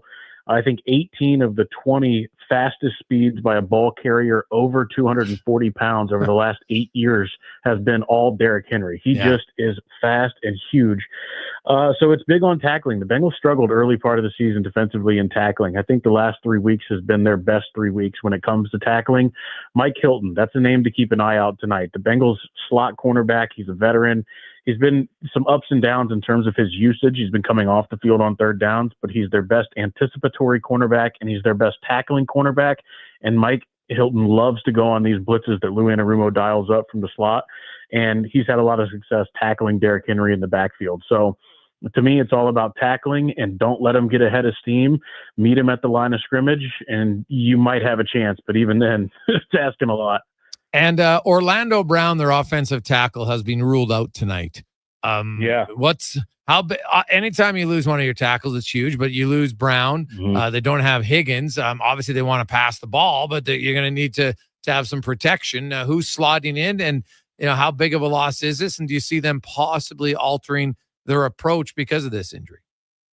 Yeah, it's going to be a big loss for him because Orlando's been playing at a Pro Bowl level so far this season. Was banged up early in the game last week and did not play very much. So it was Cody Ford who was able to come in. And Cody's been the swing tackle for the last couple of years for the Bengals. He was okay on Sunday against the Raiders. It's a tall task anytime you're going up against Max Crosby, and he got beat a few times, as one would expect to, and Crosby beats everybody.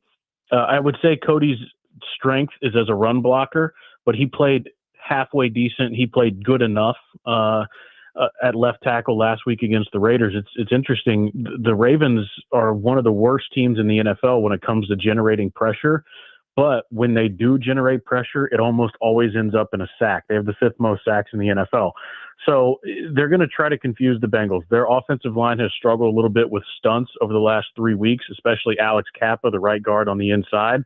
So if they're able to do any of these looping stunts that might confuse Cody Ford at left tackle or take advantage of a weakness of Alex Kappa at right guard, that might be a way for Baltimore to drum up some pressure. Well, awesome. We look forward to it, man. Always like watching the Bengals and the Ravens. We appreciate it. Have yourself a great game. Great time covering the game. Appreciate it. Absolutely, Jason. Thanks, man. That's Austin Elmore joining us from Cincinnati. So that's a big loss in the tackle for Brown. Without Higgins, it's clear that their offense is different. And how about 9-1 against the Bengals? They're at home, and guess what? No surprise, the Ravens are a heavy favorite tonight. Heavy favorite. So we'll see how the Bengals can they. Hey, they've been playing pretty well. Can they continue it? We shall see.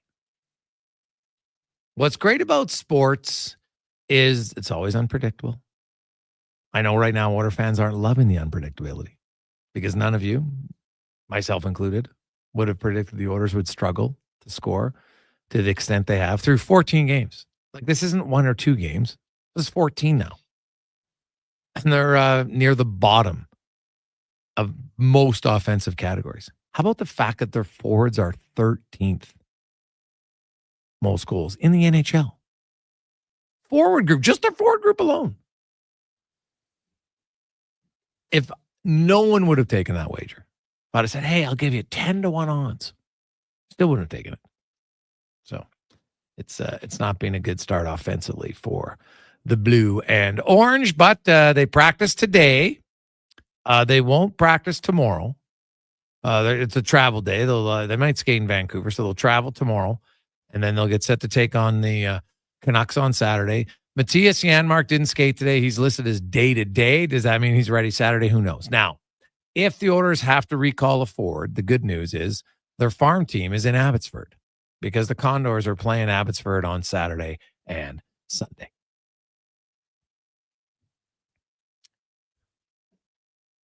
Let's take a quick break. When we come back, one of the best performances in sports in a long time.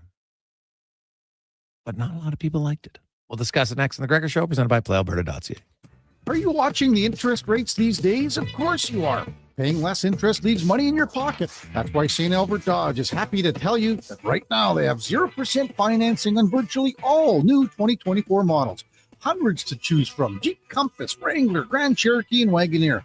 Dodge Durango and Hornet. Ram 1500, 2500, 3500, all with 0% financing. Why pay interest? Head up the trail and see how easy it is to do business at St. Albert Dodge. The Junior Prospects Hockey League would like to congratulate its athletes for competing in the BCHL Showcase in Chilliwack. Liam Pugh left circle hold, shoots, scores! The 18U division put on a show in front of BCHL, NCAA, and NHL scouts, and proudly represented the league as they continue to develop as players and people. Thanks to the groundbreaking Universal Affiliation Agreement, unsigned JPHL players can suit up for multiple BCHL teams in the same season. Next up is the JPHL's Winter Championships in December. You've got a go-to coffee spot, a trusted barber, even a lucky game day jersey.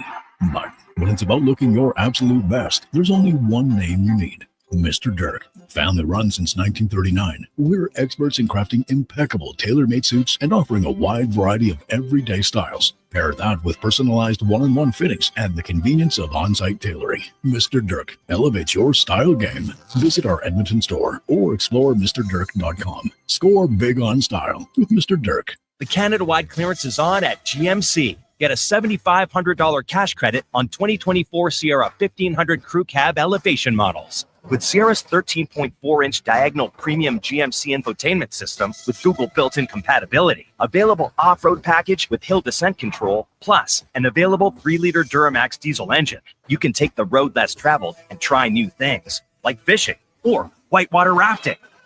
I should have gone fishing. Ask your GMC dealer for details. Looking for the perfect spot to unwind? Check out The Ridge Social Eatery, St. Albert. The Ridge is a locally owned, upscale neighborhood restaurant offering unbeatable daily features. Open daily at 11:30. Craving something late? Check out their new late-night menu from 8 till close. Enjoy brunch at The Ridge Saturdays, Sundays, and holidays until 2 p.m. Plus, there's open mic night every first Wednesday of the month and live music select Saturdays. Welcoming atmosphere, friendly staff, good times. For more, visit theridgestantalbert.com or social media.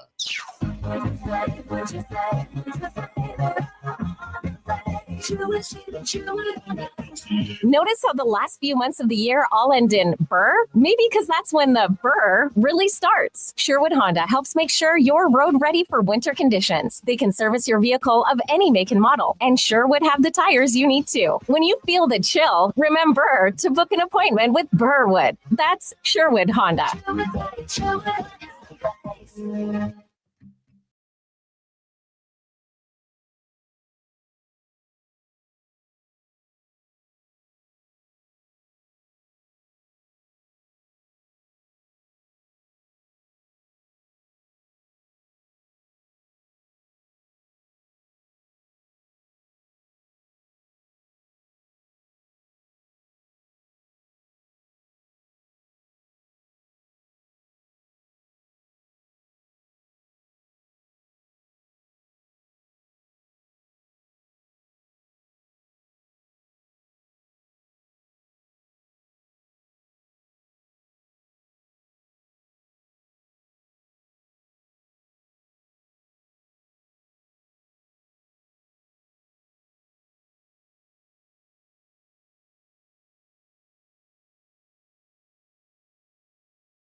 Thursday afternoon, Sports 1440, Oilers Nation, YouTube and Facebook. Hope you're having a wonderful day. I'm Jason Gregor, Declan Cougar here with you as it's time to get to the racing report brought to you by Can Torque, where they offer sale, rental, repair, and collaboration of hydraulic, pneumatic, and battery-powered torque wrenches, stud tensioners, and flange maintenance equipment. Order one today at cantorque.com as Colin Livingston joins us once again. And Colin was crazy race in F1. And, you know, Max Verstappen comes from way back and everyone's going crazy. Oh, this is amazing. And it's true. However, they seem to miss a pretty big point in the fact that it was a lot of it had to do with the timing of the red flag and then getting to pit when other guys had pit, and it benefited all the guys who hadn't pitted. Why does F1 do this? Like, now you follow racing way more than me, but it seems like the red flag, everything stops, should mean you can't get a massive advantage by working on your car during that time. Two things for sure. The timing of the red flag definitely worked to the advantage of Alpine and Verstappen above all others. Yes. Max could have been driving a tractor in Brazil on the weekend, and still he was on another planet. I mean, I am very vocally not a Verstappen fan, not because I don't think the kid doesn't have talent, but because I don't like how aggressive he drives when he's under pressure. I'm not a Red Bull fan. I do not like Christian Horner. I don't like the hypocrisy of his actions. Max was on another planet for how well he drove. And when he can take his fire and channel it towards positive driving, he showed that he doesn't need to play games. He showed that, he can feel a car so much better than anyone else, especially in those conditions. It's so disappointing when he's got to show the other side of it. The second part to that is the procedure of the red flag. It's got to change, because this has happened countless times. We were just talking before we went live about earlier in the year, Carlos Sainz essentially caused his own caution in Monaco, destroyed his car, was actually able to get it back to the pit. Like, he was going to drop to dead last, but because they threw a red flag for him and he was actually able to get his car started and drove it back, they were able to fix it. Because it was on lap 1, he was able to restart the race in his original third place position, which is ludicrous. They've got to take a look at it. It's the only series in the world that allows work to happen under a red flag. If this happens in IndyCar, if it happens in NASCAR, if it happens in any series I've ever seen, red flag means everything stops, because the race essentially, aside from the cars slowly making their way back to the pits, the race is frozen at that point. So if you've got damage, you've got to wait until it gets back to caution so that you can fix that. There's a penalty for those kinds of things, but in F1, it's like a magic wand. Can't blame the teams for exploiting that, but it was, again, that's not why Max won. It gave him a little bit of an advantage because he got track position over the cars that were in front of him, like George Russell and Lando Norris. He would have clobbered them anyway. But yeah, it was probably one of the all-time greatest drives that anyone's put together in Formula One history. And pretty much salts away the championship for him. It's done and dusted. I mean, whatever it is, 60 points, 62 points. Like, there's one more sprint race. So there's really a maximum. I'm doing this in my head, I should have done the math beforehand, but if you finish first 3 times, that's 25 points. That'd be 75. If you get the 3 fastest laps, that's 78. And if you get the maximum, which I think is 8 points in the sprint, it's 83 total points. That's if Max doesn't show up for 2 races. Yeah. Like, if he doesn't show up for 2 races, he'll still walk into a 12-point lead. It's all he has to do is basically contest the final 3 races, and it's over. The constructor series, though, is still well up for grabs. McLaren's at 593, Ferrari's at 557, and Red Bull's at 544. And so that's the battle. Obviously, for Red Bull to come back, they're going to need Perez to be a consistent contriber, and that doesn't look for him to show up. Yeah, it doesn't really look possible. Ferrari, after having some great weeks, obviously had a tough weekend last weekend, so that allowed McLaren to get back on top and gain a little bit of an advantage. Although 40 points in the constructor series isn't a huge amount. So, when you look at the schedule and the races, do you see a distinct advantage for anyone? McLaren was, without question, the fastest car on the weekend in the dry. Once it became wet, they really seemed to struggle. Coming to the final races, I mean, the last 3 should be dry. Vegas is a desert. Qatar and Abu Dhabi. The Middle East, that's very, very dry and deserty, even though they're both on the coast. So we shouldn't have any more rain throughout the year. I would think that McLaren's going to solidify the constructors. Ferrari should because they've been really hot. I mean, the weekend wasn't great for him. Carlos Sainz, fenced him, like crashed himself. Yeah. That stuff doesn't help. But it'll be really interesting to see if Red Bull struggles. Obviously Max did a great job. Perez finished outside of the points again, but in the wet. See how they come back in Vegas in the dry. And then, the last two are more conventional. Vegas is a street race, but the last two are more conventional racetracks. So, but that's why we watch, because you never know what's going to happen. Now, is Alpine just a massive one-off with the second and third finish? Like, I've said this a few times. My father-in-law taught me my first lesson in racing is you can't win without luck. Now, that doesn't mean you have to be lucky, but somewhere along the way, you get that good break and you have to exploit it to make something happen, no matter how good you are. Alpine, while they didn't win, man, that's for them to finish second and third, considering they were like ninth in the constructors, they jump up to sixth. That's something like $29 million. Yeah, it's huge in bonus money. For two drivers that are, Esteban Ocon is not everyone's favorite driver. Pierre Gasly is a very light guy. They're both highly talented.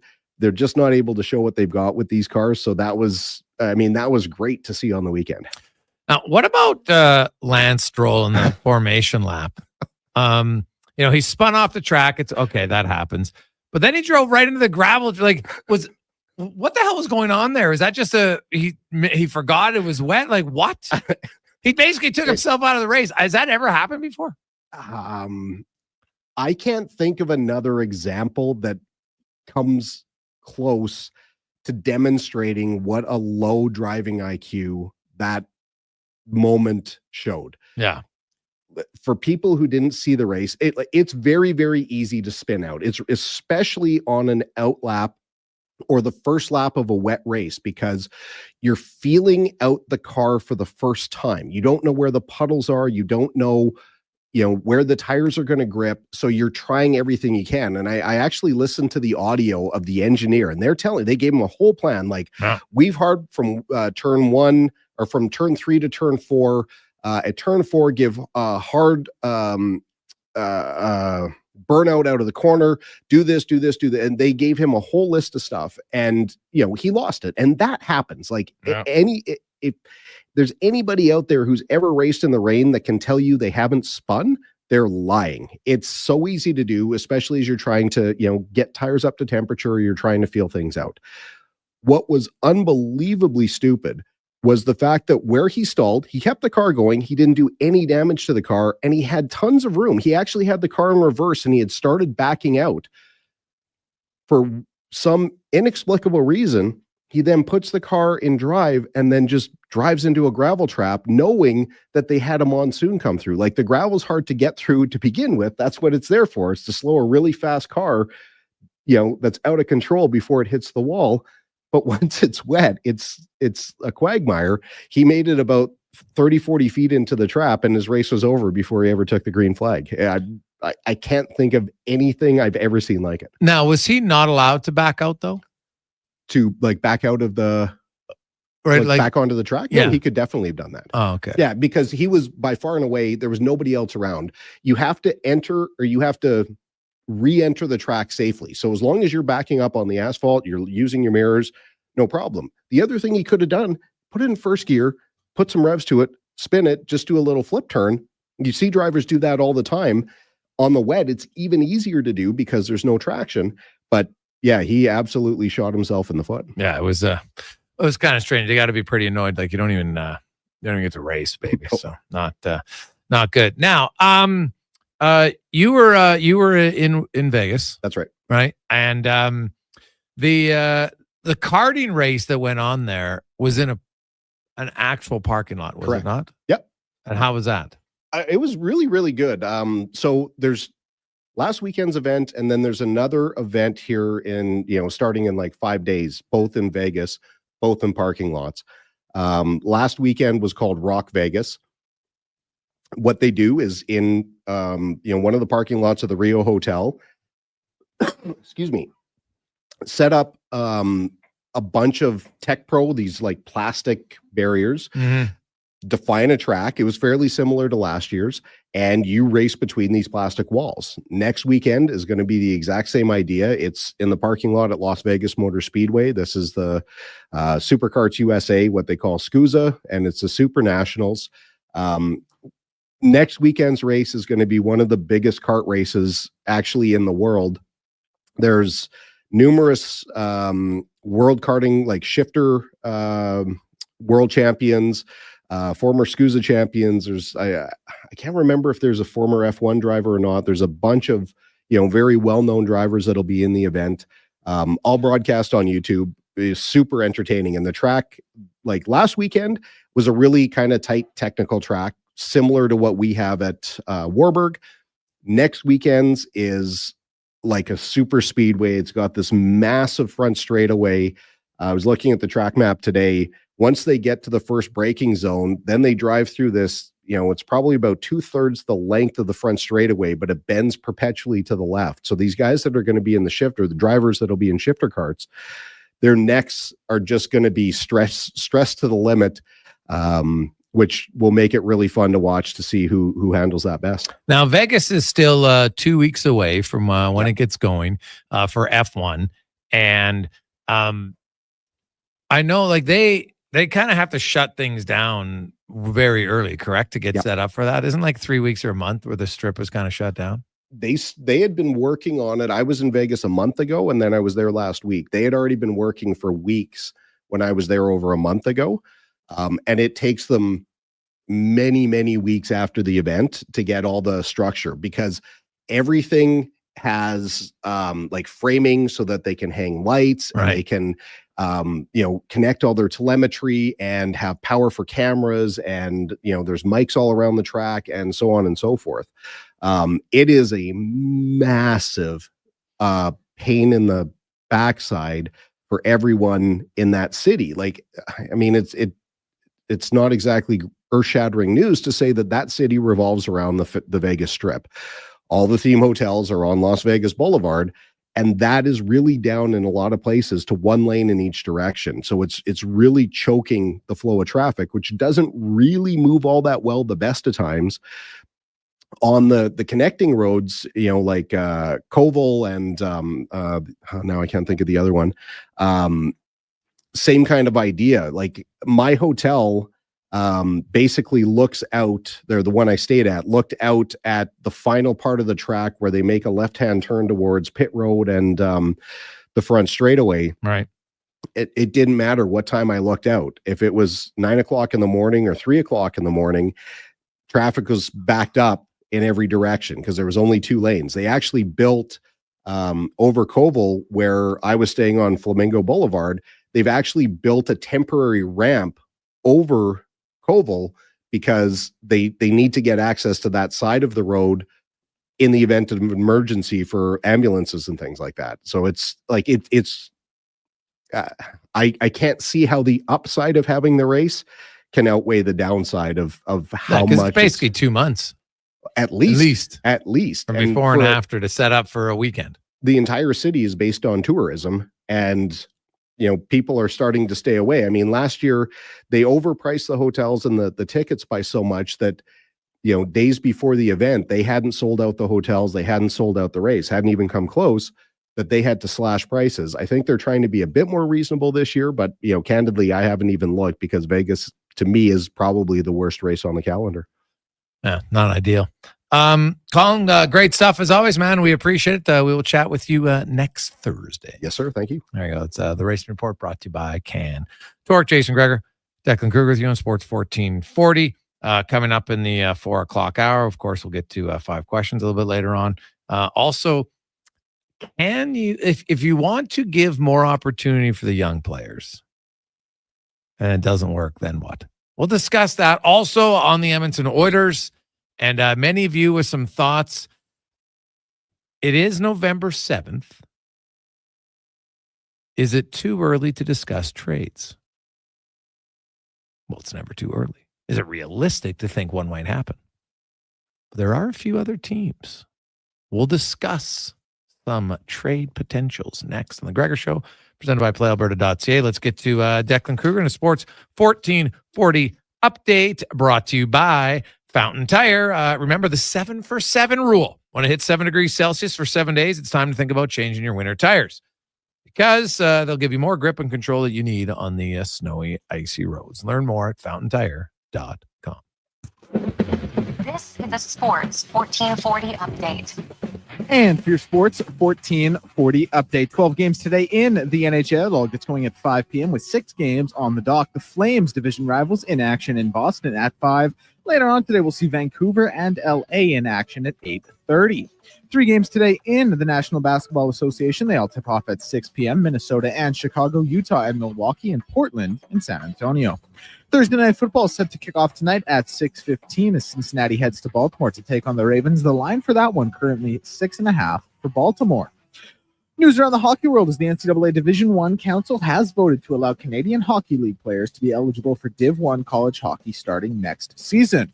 The Flyers are making rookie forward Matt Van Mitchkov a healthy scratch for tonight's game against the Lightning, a move head coach John Tortorella says is, quote, just part of the process.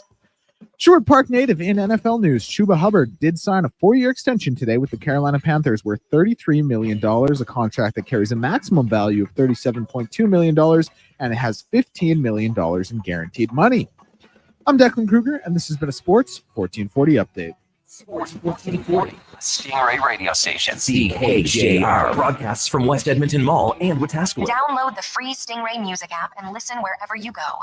Edmonton's premium live music and party venue is On the Rocks. Check out Bingo Tunes on Monday. Perform on the best stage in town with karaoke on Wednesdays. Learn how to salsa with Salsa Rocks on Thursdays. And every weekend, OTR goes live. With your favorite bands on the OTR stage and DJ Kenny K. For everything that's going on at On the Rocks, give us a follow. Facebook, Instagram, or Twitter. At On the Rocks, EDM. Eat well, party hard. On the Rocks. On the Rocks. On the Rocks. Open every day till 2 a.m. Ain't it beautiful? What does excellence mean to you, and how does it impact your decisions? Friends, it's Carrie Dahl, and I know that at Volvo Cars Edmonton, excellence isn't an option, it's their everything. From customer satisfaction in sales, service, inventory, and retention, they excel in all. Congratulations, Volvo Cars Edmonton, Canada's only 12-time Volvo Excellence Award winners. Volvo of Edmonton. Hockey is back, and Play Alberta, Alberta's #1 sportsbook and official partner of the Edmonton Oilers, has you covered with bigger offers, boosted odds, live betting, player props, and more. New to Play Alberta, new players now receive $200 in free bets just for signing up. You already play? Get a $10 free bet for every $100 you bet every week all season long. Visit playalberta.ca and make your picks today. Bonus terms and conditions apply. Michelle and Colette are sisters. Sisters who don't agree on much, especially when it comes to which hockey team is the best. Edmonton is the best, baby. Vancouver's #1. Even when it comes to meat snacks from Wilhawks. I love the Herrenschwiener. The ham sausage rules. But they will agree Wilhock beef jerky is the best. it might just be the only thing Alberta hockey fans can agree on. Others can try to imitate, but no one can duplicate Wilhock beef jerky. Only available in the Duke. Get yours today, because you don't win friends with salad. Day or night, tasting just so right. You can order oodle noodle at oodlenoodle.ca, delivering you the news almost right away. Remember, you can order oodle noodle at oodlenoodle.ca. So stay on your couch all day and order oodlenoodle.ca. Oodle noodle. As the Grand Slam of Curling takes place at the Silent Ice Center, Curling Alberta's 50/50 will be supporting grassroots curling in Beaumont. Monies raised will go towards supporting junior curling in Beaumont. So get your 50/50 tickets today at curlbeaumont.ca. Employee pricing is on now at GMC. Get up to $10,104 off select 2024 Sierra 2500 AT4 models. Make loading easier than ever with the world's first 6-function multi-pro tailgate. Make hauling easier than ever with up to 14 available camera views, including transparent trailer view. And make finding tunes easier than ever with a class-leading 13.4-inch diagonal center touchscreen. Yeah, let's get to work. Ask your GMC dealer for details. Weather forecast? Ugh. Savings forecast? Cha-ching. Save up to $225 on a set of 4 Select tires, plus a bonus $50 off any service of $150 at Fountain Tire until December 14th. Restrictions apply. Fountain Tire. We're on this road together. Don't let the darkness take over. Shed some light on mental health with the Canadian Mental Health Association. Stand up, step forward, and donate or volunteer at cmha.ca. Be the beacon of hope in someone's storm. Your involvement makes a difference.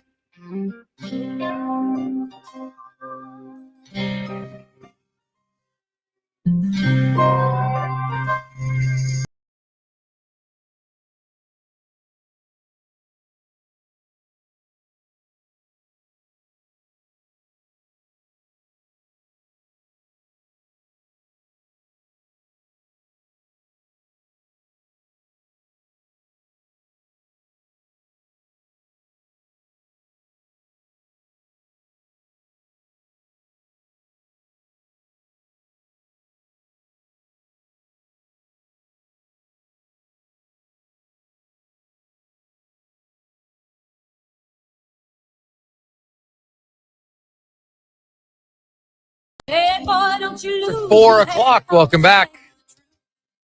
Jason Gregor, Declan Cougar, Sports 1440, Oilers Nation, YouTube and Facebook, presented by PlayAlberta.ca, where you can get in the game. Remember, use the promo code Gregor50, and you'll get a free $50 play at PlayAlberta.ca. We got a lot of text flying in. I love it. 833-401-1440. 833-401-1440. Ewell, your trusted electrical distributor. You can up your game with them, ewell.ca. And so we've had, hey guys, is it too early to talk about realistic Bouchard trade proposals? Could you get Dobson? Well, I guess the question would be, if you're trading Evan Bouchard, you're trading him because you're frustrated with him. And ultimately you don't think he's that good at the end of the day. So, and I shouldn't say that. Maybe that doesn't mean you don't think he's good. You just don't think he's a fit for your team right now. That's fine. If you're the Islanders, do you trade Dobson for Bouchard? Why? Right? What would be the benefit for the Islanders? There'd be a benefit for Edmonton potentially. Maybe not there. I think it's too early to trade Bouchard. Number one. Number two, we got a lot of hey Gregor, Bouchard isn't a $10 million defenseman. Well, here's the thing. What did I say in the summer when people talked about $10 million? I said, why would you sign Evan Bouchard right now? He's at the peak of the peak of the peak. He'd had an 82-point season. He had an unbelievable playoff run. Of course, at that point, based on the recent numbers, you could see 10 mil. And I said, in order for him, he would have had to somehow score 95 points and be even better in the playoffs to get more than 10 mil. So there was very little risk, I felt, for the Oilers to wait. There's probably a little bit more of a risk for Bouchard that if he has a little bit of a dip, that then suddenly he's not going to be commanding $10 million. And so it's another example. Now it's early. It's only 14 games. Could Evan Bouchard heat up? Like the power play struggling, Evan Bouchard's point totals are reflected. Now Evan Bouchard is on pace for 41 points with the power play being 14%. Do I think that's going to continue? I do not. Now, the element of Bouchard's game right now that's a concern is how many shots he has blocked. 55. Most in the league by a long shot. He's on pace to crush the record. Now, on pace and actuality are two very different things. I don't think in the next 14 games he will also have 55 shots blocked. Now, I could be wrong. That would be crazy if he was at 110 by 28 game mark. So Bouchard has had 14 games where less than you want. But really, up until last game, and yesterday, goal 1, goal 3, I didn't love his on-ice awareness or his effort in those two plays. Very valid. But up until I hadn't seen a lot of Bouchard in the first 13 games, it was like, oh, geez, terrible defensive effort, terrible defensive. I didn't really see that. Obviously, the offense is not where you want it to be. and the offensive execution, having so many shots blocked in the offensive zone. That's not Bouchard. He's never really been that guy. Right? He had 185 last year, which is well below a lot of the other top guys, Quinn Hughes, Cale Makar, out of other guys who are offensive-minded defensemen who take a lot of shots, who play the power point in the power play. Those guys are going to have higher shot blocked. It's just how it is, right? Teams now have good shot blockers. But he's on another level this year that's infinitely high, like 45% higher than where he was last year. So I would think it'll come down. Trading Evan Bouchard right now today, you are going to be trading him at a low mark, lower value. Doesn't make sense. So no, I wouldn't do it. The other thing, there's already are looking for a right defenseman. Now you're going to want to trade their best right defenseman. That doesn't make any sense to me. I wouldn't be worried about the 10 million because the 10 million was just a number that was tossed out and it was only based on last year. So Evan Bouchard is going to have another outstanding season to command 10 mil. He could have a very good year and be a 60-point D-man. That's not 10 mil. So there's the advantage the Oilers have in being patient with that. Now, remember, if an agent asks for 10 million, there's nothing wrong with it. Asking and getting are two very different things. Now, he will have arbitration rights at the end of his contract. I know now everybody's going to be leery of an offer sheet, sure. But an offer sheet for Evan Bouchard is a much different offer sheet than Philip Broberg. Number one, Philip Broberg only got offered 4.6. I say only because, no one's offering Bouchard like 4.6. If you're offer sheeting, we're talking 10 mil, maybe more. So it's going to be harder for a team to do that and fit it into their budget. Number one. So I know that Broberg got offer sheeted, but Broberg was very much an outlier. Hadn't played a whole lot, came in, had 8 great playoff games, and really earned himself a huge contract based on that. From an organization that was desperate to want to kind of move things around, and hey, it looked like it was a really good signing. Unfortunately, he got injured, but played quite well. Hey guys, if I'm the Oilers, I would target Henry Jokiharju out of Buffalo. Got to get him to retain half though. Yeah, see, I'm not sure he's the answer to the Oilers' woes either. If I'm looking for a long-term answer as a top 4 right defenseman, Jokiharju's not my guy. What has he done that makes you think he's your guy for that? Is he an upgrade on Troy Stetcher and those guys? Okay, fair. But I don't think he's the long-term answer for a top 4. He's not even top 4 in Buffalo. They haven't made the playoffs in 13 years. So he would not be the guy. The team to look for is the Anaheim Ducks. I don't know if you've been watching early on. The Ducks are getting absolutely crushed. Their goalie, Lucas Dostal, they're still, they got 10 points. I think they're second last in the league. That they're 4-6-2. And they've been outscored by 11 goals. And it's only because Dostal is standing on his head. Like, look at his expected goals. It's crazy how bad they've been. Now, talk to Frank Saravalli, and he thinks that maybe they have Cronin is very hard and it's not necessarily working. That personality with the players not working in Anaheim. Now, Anaheim is in a position where, they've got some young players. They wanted to take a step. Obviously, it's been a brutal start. To the point where maybe Pat Verbeek, who is also a guy who maybe goes more on the tough side of things. So does he want to make any moves? That's a fair question. But I look at them, and now I know he's not a right shot defenseman, but Cam Fowler to me is a fascinating player. And what's going to happen in Anaheim? I think he's clearly ready for a change. There's no question in my mind. He's ready for a change. Now he makes 6.5. He shoots left. So, it's not ideally what Edmonton wants. But as I've said many times, I've looked at the right shot defenseman list. There's not a lot of great options. If Brett Kulak can continue to play well on the right side, you add Cam Fowler. Now you've got 5 legit top 5 defensemen.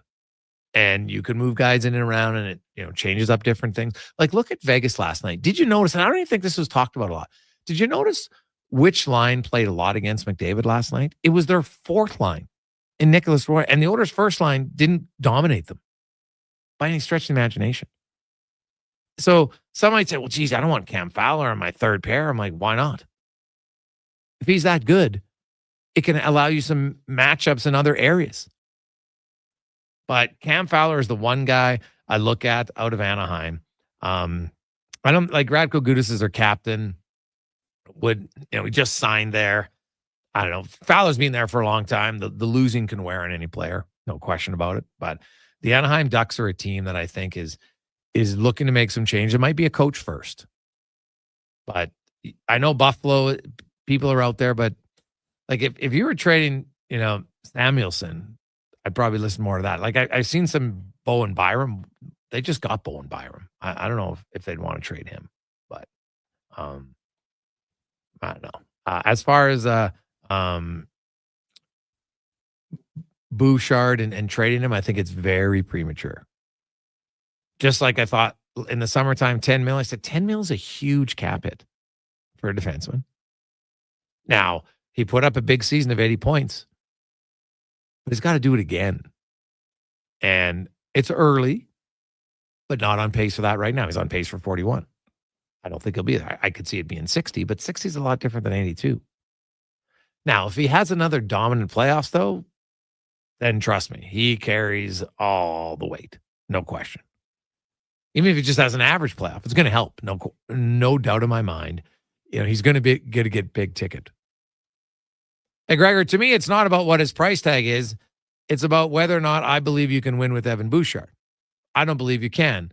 Or Mike, well, Evan Bouchard played the most minutes on your team, Mike, last year. He went to Game 7 of the Stanley Cup Final. He had excellent offensive numbers. He had good possession numbers. So I would argue that, yes, you can win with Evan. Evan Bouchard was unbelievable for the Oilers in the playoffs last year. So I find it hard to say you can't win with him. Is he Mr. Physical? No, I don't care. But I will say this. I've thought the last two playoffs, Evan Bouchard has been much more physical. It's early on this season, but I would put Bouchard in the exact same category as Connor McDavid. And we have hundreds of texts about Bouchard, and no one wants to say, geez, Connor McDavid's got to play better. I don't get it. It's okay. It doesn't mean Connor McDavid isn't great. But Connor McDavid, for what his expectations are of himself, first and foremost, of the team and everything else, it's not at the level you want. He's not even a point-a-game player yet. Now, as I said last year, Nathan McKinnon, who finished with 144 points, in his first 10 games last year had 9 points. Slow start. McDavid's only played 11 games because he missed 3 with an injury. So he's got 10 and 11. Basically the same as 9 and 10. Do I think Connor McDavid can go nuclear anytime? 100%. But he's got to kind of build up. Like last night, he came back. He was you didn't notice him doing McDavid-like things. And I understand the bar is really high for McDavid. Like the bar is up here. It's like it's out of the screen if you're watching it on YouTube, right? Like he's way up above. It's that good. But any team, when your best guy isn't your best guy, it's harder to win. And on a team right now where everybody, for the most part, outside of a few players, is struggling offensively, you're going to need them. And I think the power play, 5-on-5 is a chicken and the egg. Which one comes first? If they score in the 5-on-5 without giving confidence to help in the power play, I don't know. They probably need a few more power plays in game to get a little bit more continuity and comfort. That would probably help. But I'm not trading Bouchard yet because I think you trade Evan Bouchard, it's going to be hard to win that trade. Unless you think it's like a Heatley Hossa type of trade. Where I know some people brought up Dobson. Would the Islanders do that? Like maybe they'd look at those 82 points and say, God, we got to do it. But I don't know. Hey guys, Bouchard is Washington Mike Green 2.0. Well, Mike Green was a really good defenseman, man, for a long time. Mike Green had an unbelievable career. Played tons of minutes on the back end for Washington. Was a top pair defenseman for a long, long time. Had some big seasons, right? Had back-to-back, I think, 70-plus point seasons. 1 year he scored 30. I think it was 31. Good Bouchard's bigger though than Mike Green. I think Green was like 6'1". Bouchard's 6'3". That's the other thing that we saw last year in the playoffs and the year before. Size does matter in the playoffs. And Bouchard, reach, everything else. I shouldn't say no one. Very few people were complaining about Bouchard's defensive game in the playoffs last year. I understand you're frustrated about the 14 games this year. And Bouchard's way too many shots are being blocked. I get all that. But I think, if you're concerned about the contract, I think that's valid. But remember, $10 million only comes about if he puts up another really good offensive number. Like, 60 points is still really good, but it ain't 80. And if you're 60, it's probably not equating to 10 mil. So the slow start, in a weird way, could actually help you. We'll see. Slow starts. A team went out. They were the belle of the ball in the offseason. Everyone was like, oh, they're going to the play. They're a cup contender. And I remember saying, whoa, who's their centerman? Now, I didn't think the Nashville Predators would struggle this bad. Impatience is even creeping into their management team. How will they handle it? We'll go to Nashville next. I'm Jason Gregor Show on Sports 1440, Oilers Nation, YouTube, and Facebook. The job isn't done until the last load is hauled, and having a semi-trailer out of commission is not an option. Whether replacing or adding to your convoy, Edmonton Trailer has a huge inventory of new and used semi-trailers, trusted by the gravel, logging, oil field, fluids, and freight industries. Find a trailer right for you online or at one of their 3 locations. For sales, service, parts, rental, and finance, when you're in it for the long haul, Edmonton Trailer. Raise a smoothie to any friend you've had since 1999. That's a good friend. And Booster Juice was there, now celebrating 25 years in Canada and more than 450 locations from coast to coast. A silver anniversary splashed with lots of oranges. Celebrate 25 years of Booster Juice with the return of OG favorite smoothies like the Orangesicle, the Marathon, and the Original, made with oranges, bananas, strawberry sorbet, and probiotic yogurt. Happy 25th Booster Juice. Download the Booster Rewards app today. Weather forecast? Ugh. Savings forecast? Cha-ching. Save up to $225 on a set of 4 select tires, plus a bonus $50 off any service of $150 at Fountain Tire until December 14th. Restrictions apply. Fountain Tire. We're on this road together. We all live in Canada, right? And we all know it gets cold, right? And every second that ticks by, it gets colder and colder. Well, GS Construction is prepared for that. GS Construction is the group that makes sure all those underground pipes that lead to and away from your home stay flowing. Because pipes freeze. You don't want that. So GS Construction has been hard at work as winter approaches, preparing our underground systems to run smoothly. To find out more, visit gsconstruction.ca. A career in the public service is better in Alberta. Better wages, lower taxes. Better job opportunities with our thriving economy. Better chances for advancement. Plus a better future with new investment in healthcare and education. Public service. It's better here. Learn more and discover new career opportunities in the public sector at alberta.ca/betterhere. A message from the Government of Alberta. Imagine a family get-together where the smiles are as genuine as the conversations. That's the feeling you get at Nisku Ford, a family-owned dealership where finding a new Ford feels just like catching up with old friends. Swing by Nisku Ford today, and we'll show you how to take advantage of November rebates of up to $10,000 or access finance rates as low as 0%. The coffee's on, so drive into Nisku Ford or visit niskuford.ca today. Above expectations.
Rolling through Thursday afternoon. Of course, Thursday Night Football has the Ravens and the Bengals. Brown is out on the O-line for the Bengals. No Higgins as well. So, Ravens at home. Looking good. Get it in at playalberta.ca. Let's go in the room now. Brought to you by Action Electrical. Building owners can earn a refundable federal tax rebate up to 30% off of solar projects' capital costs. So, it's called the ITC.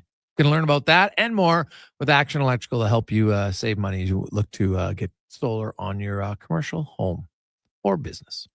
That's actionelectrical.net. Not your commercial home, your commercial business or your home. Let's go out to Nashville, where the Predators, the start has, to put it mildly, has not gone the way they'd want. Alex Doherty joins us, beat reporter for the Tennessean. And Alec, 9 points tied for dead last in the NHL. Pretty much a worst case scenario for Nashville. Everybody was excited. They talked about the best summer offseason in franchise history, and it just hasn't led to success on the ice. When you watch, and I guess let's start offensively, Marchessault and Stamkos. I know it's early. It's guys in a new city, but what hasn't worked thus far for them?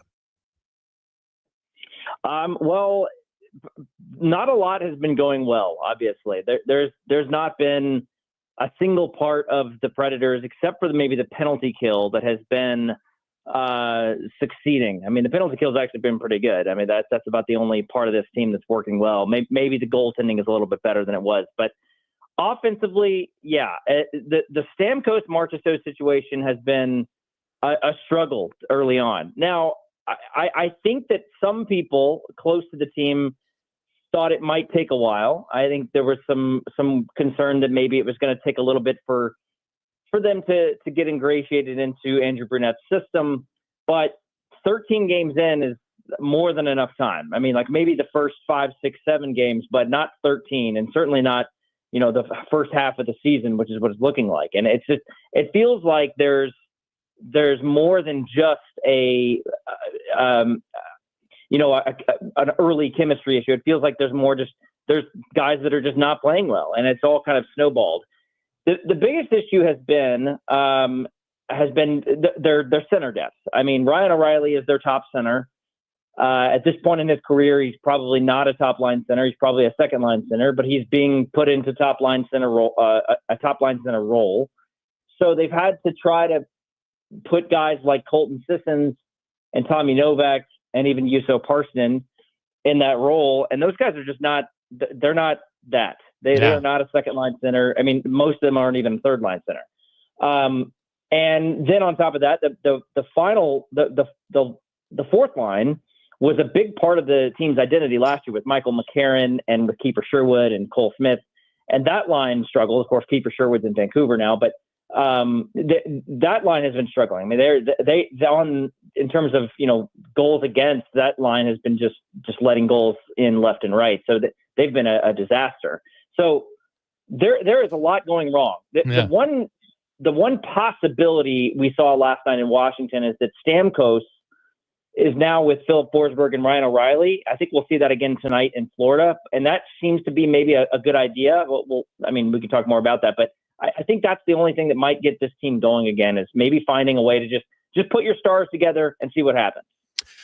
That's a fair question, and I was going to ask you about that combination. And you can always ask, well, why wouldn't they have done it from the start? And they tried Stamkos with Marchessault, and they tried it everywhere. And I get the theory of, well, let's try to spread around our offense. We got Forsberg on one line, we got Stamkos. We're going to have dangerous two lines. And in theory, I get it, but then in practicality, sometimes it's like we got to get somebody scoring.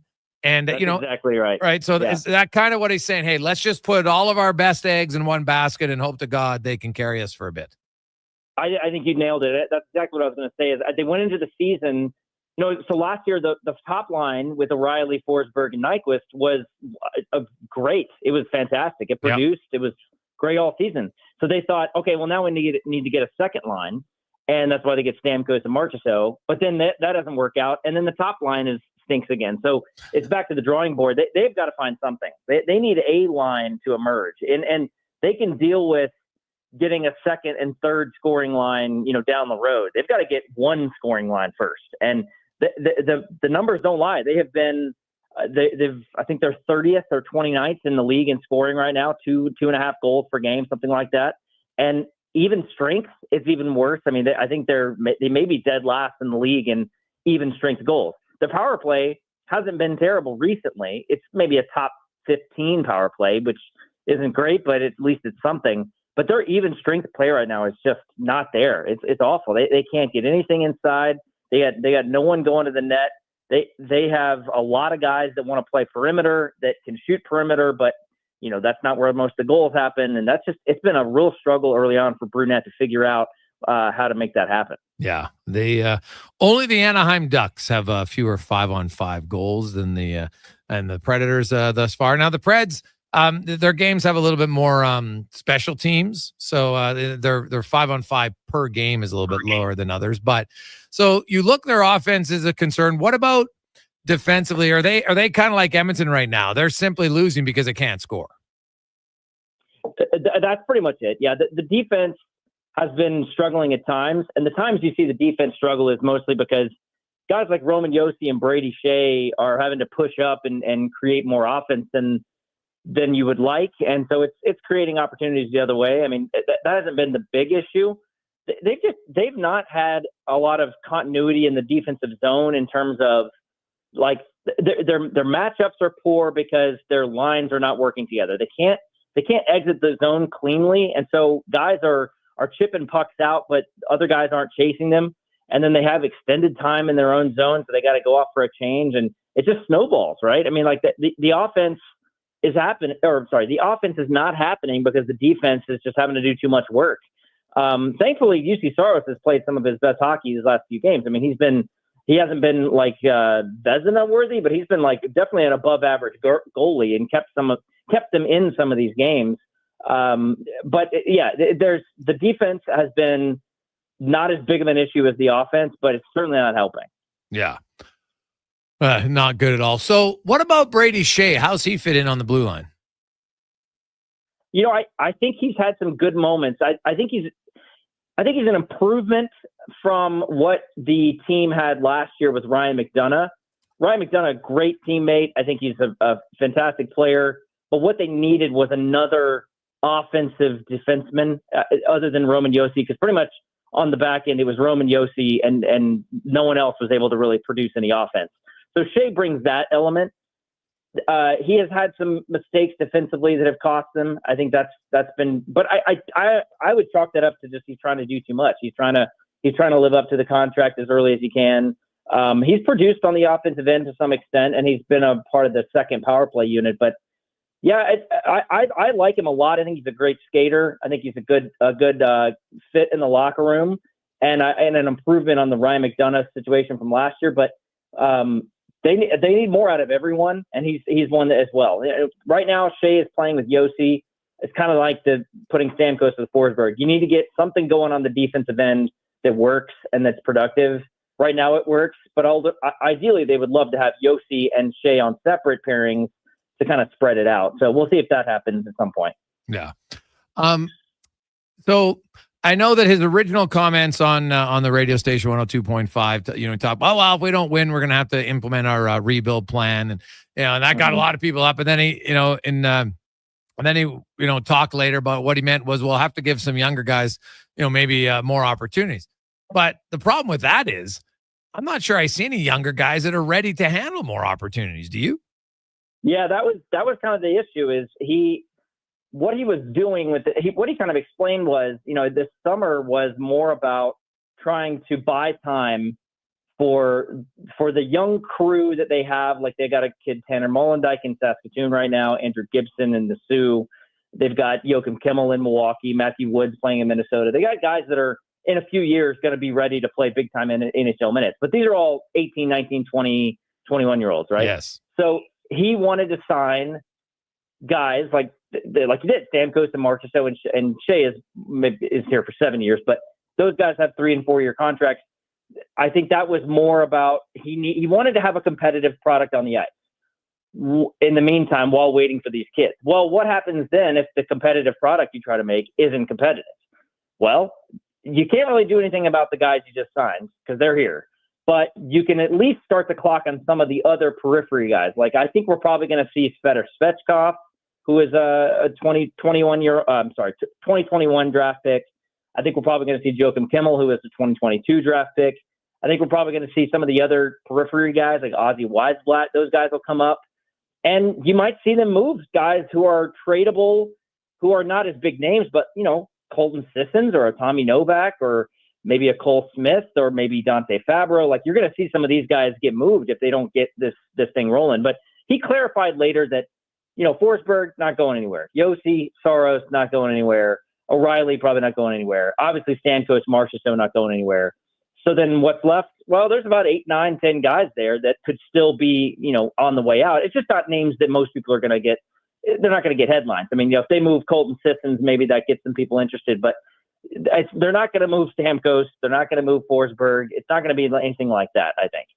Yeah. Yeah. I just, what of the patience from Trotz? We really haven't seen him as a longtime GM yet. So I don't know if you talk to him every day, so you obviously have a lot better feel, Alex, about him. But like, how patient are they in Nashville here? Well, like, what if all of a sudden, we fast forward to December 1st and they're in the exact same position? What happens in Nashville? Like, their fans have never really experienced, well, at least for the last decade or two. They've always been a pretty good competitive team here for the last many years. How would fans and management react if all of a sudden this looks like going down the wrong path type of season? I think it wouldn't be that bad this year. I think almost no matter what happens, I think if they miss the playoffs, it would be bad. They need to make the playoffs. But Trotz bought a little bit of time with the fan base when he took over. The fan base was incredibly impatient by the end of the David Poile era. Okay. I mean, that was very clear. And getting rid of John Hines and bringing in Andrew Burnett, that was a big part. So that happened in 2023. So it's just been a year, not even a year and a half now. I think that he's got some time. Now, I think if you're not in a position where you're competitive by 26, by the end of 25, definitely, and definitely 26, then people will be impatient with Trotz. But he has a way, Trotz has a reputation and a sort of stature in the league that is almost like none other, right? I mean, everyone loves Trotz. Everyone respects him. He's a big name in the industry and in Nashville, of course. It would take pretty much a complete collapse for people to really turn on Trotz. I think it would have to be like, everything collapses and they're picking lottery picks every year. It would have to be pretty bad. I think he's got some time before we're really close to that. And what about his personal patience? Do you think he's got the patience? Yeah. Yeah. I think he's, that's a good question. I think his patience with, let's think about Burnett first. I think his patience with Burnett is probably got some time. I mean, Burnett just got here and he was a Jack Adams finalist last year. He's got some time. His patience with players does not seem to be very, it seems to be pretty short. He's like that as a coach. I know. I mean, he infamously healthy scratched Alex Ovechkin. So that was the guy is not afraid to point out a player and say, you're not getting it done. You need to focus and get back in the game. So I think his patience with players, but he's in a different position now. So he's got a little bit of buffer between him and Burnett. So it's a little different, but his moves in terms of signing players and wanting to move players around, I think he's still not. I think he's liable to do anything to make sure that there's a competitive team in Nashville, especially at home games. He really wants to make sure that the Predators fan base in Nashville is getting a good product. And right now they haven't. They've lost 6 of their first 9 home games. I mean, that's not going to get it done. Trotz is not happy about that. So, over the next couple of months, we'll see if that translates into any real moves in terms of the roster. Yeah. Well, Oilers have lost 5 of their first, 6 of their first 8 because they're 2-5-1. So yeah, in pretty much the same area there. Awesome stuff, Alex. We appreciate it. We'll be watching, and hey, not an easy. They're not going very well, and the schedule maker didn't give them a break as they got a rather tough test tonight against the defending Stanley Cup champions. Yeah, who just came back from Europe and won a couple and already look like they're ready to go back to the final again. So Yeah, they do look very good. Good point. Awesome. Thanks, Alex. Appreciate your time, man. All right. Talk to you later. Thank you so much. There you go. From Nashville, Alex Doherty. So, hey, Order fan, as you were listening to him, does misery like company? Were you feeling, geez, this guy's like he's talking about the Orders. Can't score. A lot of their big guys, no one's going. It's kind of what's going on here. Now, the Orders, they do play Vancouver. There's a good rivalry there. It's a Saturday night game. You'll be juiced up to watch it. I think so will the players. And, maybe this is something that, gets a little, get a little animosity in the game. Hey, you know what? Orders might they should have a tilt on the opening faceoff because we know what happens this year if they fight. Oh, and to go around the room. Okay, who wants to drop the gloves tonight? Let's go. We need somebody. Somebody be aware. Also, we've had a few texts about Troy Stetcher. He was on the ice. He was fine. Yesterday got hit late in that game, block shot, but he looks good to go and was skating with Nurse today. Although they had them guys kind of moving around different pairings at times. Also only had 11 forwards on the ice. Nugent Hopkins looked like he was back with McDavid and Hyman at least at practice today. Quick break. We'll come back. We got 5 questions, then spec. Also, we are going to have the president of the CHL. So big news today as the NCAA has approved that CHL players can now go play NCAA. How does this impact the CHL? Well, we have the president on to tell us in the 5 o'clock hour. It is a Gregor Show presented by PlayAlberta.ca. Edmonton's premium live music and party venue is On the Rocks. Check out Bingo Tunes on Monday. Perform on the best stage in town with karaoke on Wednesdays. Learn how to salsa with Salsa Rocks on Thursdays. And every weekend, OTR goes live. With your favorite bands on the OTR stage and DJ Kenny K. For everything that's going on at On the Rocks, give us a follow. Facebook, Instagram, or Twitter. At On the Rocks, EDM. Eat well, party hard. On the Rocks. On the Rocks. On the Rocks. Open every day till 2 a.m. Bringing every project to life requires the right team. By joining the Japa Machinery Group service or sales teams, you can be part of setting a new industry standard. Celebrating a legacy of excellence with Japa. Learn more at japamachinery.com. Ready to tackle your toughest tasks? Edmonton Kubota has you covered with the all-new M8 Series tractor with powerful 181 and 201 horsepower engines, Cummins power, and loader readiness. It's built to handle any challenge. And now, for a limited time, get a free 4-year extended warranty when you drive off with an M8 Series tractor. Don't miss out on this unbeatable offer. Visit Edmonton Kubota today and power up your productivity. Edmonton Kubota, where power meets performance.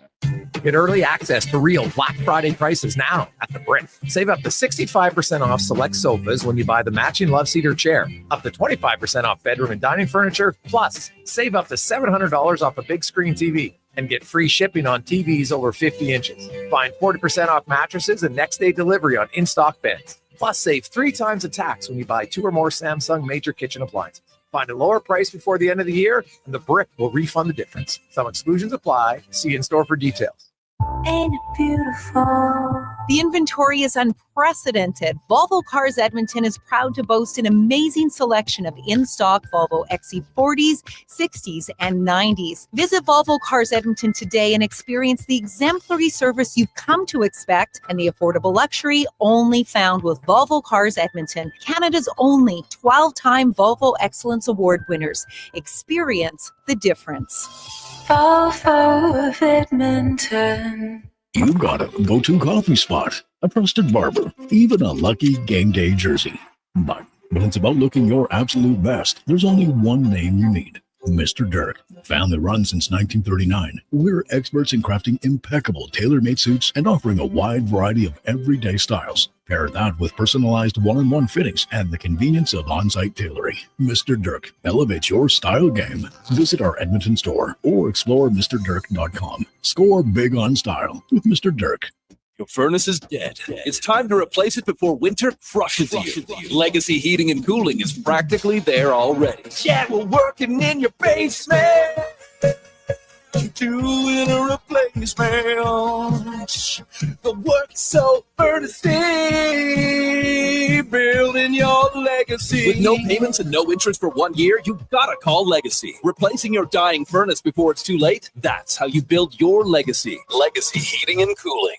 Hey, it's Scott from Sherwood and St. Albert Dodge. I think it's safe to say we are all paying attention to interest rates these days. If so, you'll like this. We have 0% financing available on Jeep Compass, Wrangler, Grand Cherokee, and Wagoneer. 0% on the Dodge Durango and the all-new Hornet. And the rates on Ram 1500, Ram 2500, and Ram 3500, you guessed it, 0%. Are you picking up the theme? We have 0% financing on virtually all 2024 new models with hundreds to choose from. Why pay interest? Instead, come get a new vehicle at St. Albert and Sherwood Dodge.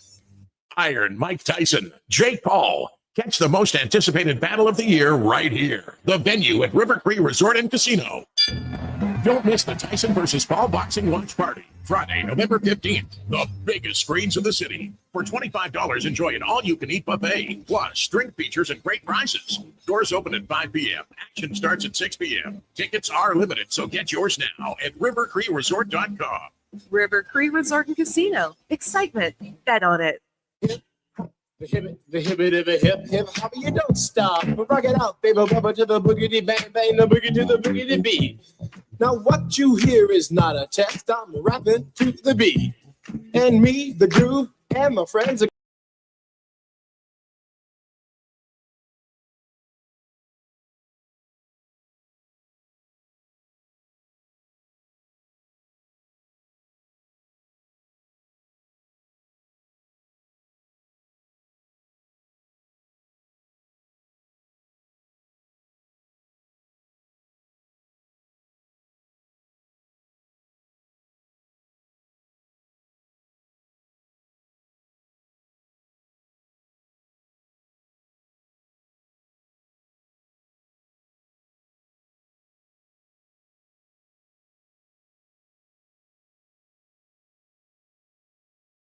When the serious joiner from sun to sun and from day to day, I sit down and write a brand new rhyme because they say that miracles never cease. I've created a devastating masterpiece. I'm gonna rock the mic so you can't resist. Everybody, I say it goes like this. When I was coming home late one dark afternoon. 447. Welcome back, Jason Gregor. Declan Kruger with you on Sports 1440, Oilers Nation, YouTube, and Facebook. Hope you're having a lovely day. The Oilers practice today. No Janmark, as he is day-to-day. The Oilers only had 11 forwards on the ice. They did have some different line combinations, as Nugent Hopkins looks like he was back with McDavid and Hyman, moving them around. Also, you had Podkolzin with Draisaitl and Arvidsson. They stay together. Skinner was with Henrique and Brown. And then you had Ryan and Perry just switching in on the three lines, just because they only had 11 forwards. So Nurse was with Stetcher. You had Kulak with Emerson. Dermott were switching in and out. We've seen it now, like Nurse and Kulak kind of, they play half their time together and half the time with someone else. So we'll see if that continues Saturday in Vancouver. Oilers travel day tomorrow, and then they'll take on the Canucks on Saturday. Then they likely will have a day off Sunday, practice Monday, and then they have the Islanders and Predators in town next week. So you get a win against Vancouver, and then you come in, now not that the Oilers are a really high scoring team, but you got Nashville and the Islanders, two teams who can't score. And maybe, just maybe, the Oilers can start to get on track a little bit. We'll see. Let's get to 5 questions now, brought to you by The Brick.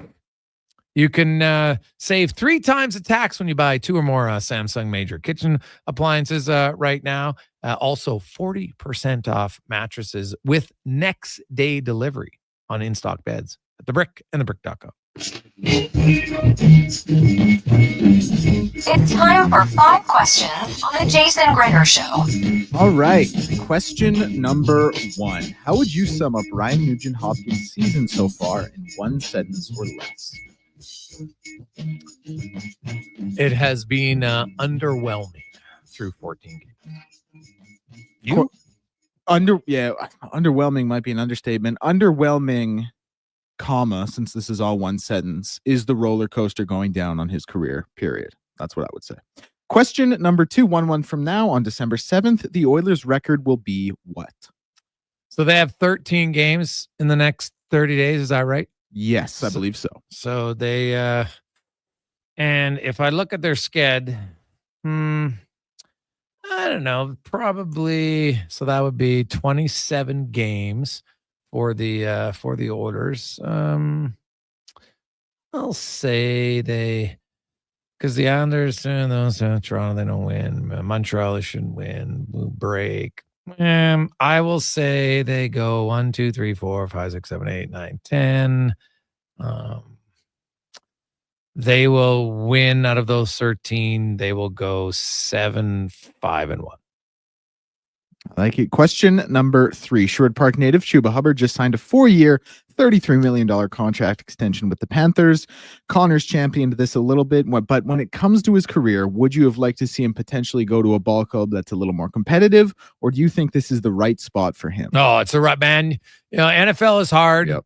You want to establish yourself. This is life-changing salary for Chuba Hubbard and his mom and his family. It's unbelievable. So you know what? He's in there. He's playing well. The organization knows him. Yeah, they drafted Brooks, but guess what?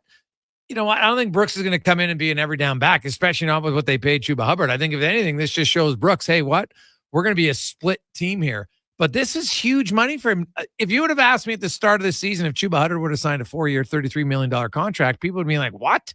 No chance. So this is massive for him. I think this is great. Yeah, I agree. I mean, it's so hard to sometimes even get that second contract period as a running back. Now you get $33 million, can go up to 37, 15 guaranteed.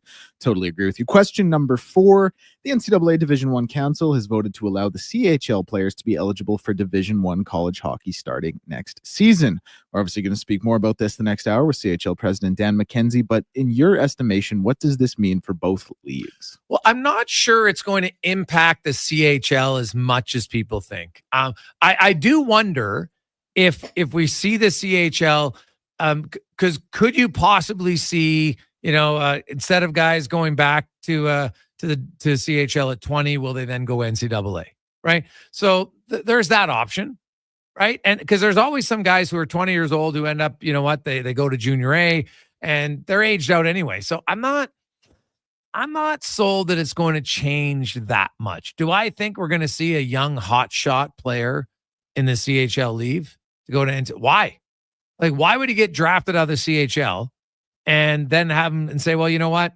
You'll come to training camp. You'll play a few games. Yeah, we're going to send you back to junior. No, we're going to send you to college. At this point, you want to play 72 games because you feel like I'm a year away from going back. So I don't think it's going to hurt the CHL. I think this is going to have a bigger impact on the U of A Golden Bears and U Sport because, they get a lot of the players that commit to them. Now these guys can maybe go to colleges. And I think that the question will come down to, the education that you're going to get.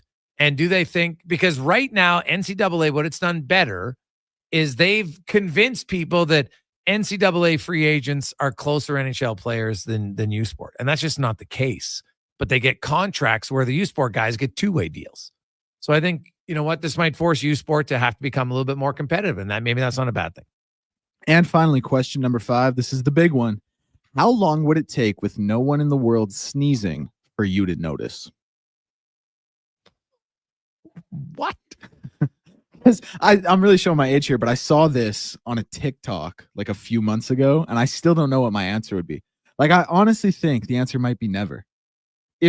Because I read this as I can still sneeze, right? But if no one else in the world sneezes, I honestly might go the rest of my life without noticing. Like maybe after 3 months, I would drop a sneeze and I'd be like, you know what? That's kind of weird. Like, I don't think I've heard anyone sneeze lately, but probably not, honestly. So that's why I'm curious to see what your answer would be. I hear other people sneeze, family members in the house, bless you. So yeah, I don't know. But if no one else in the world is sneezing, if I'm sneezing, then I would notice right away because it'd be very weird. I'm like, why am I the only person sneezing now? Like I hear myself sneezing and I never hear anybody else sneeze. Like no one else in my family sneezing.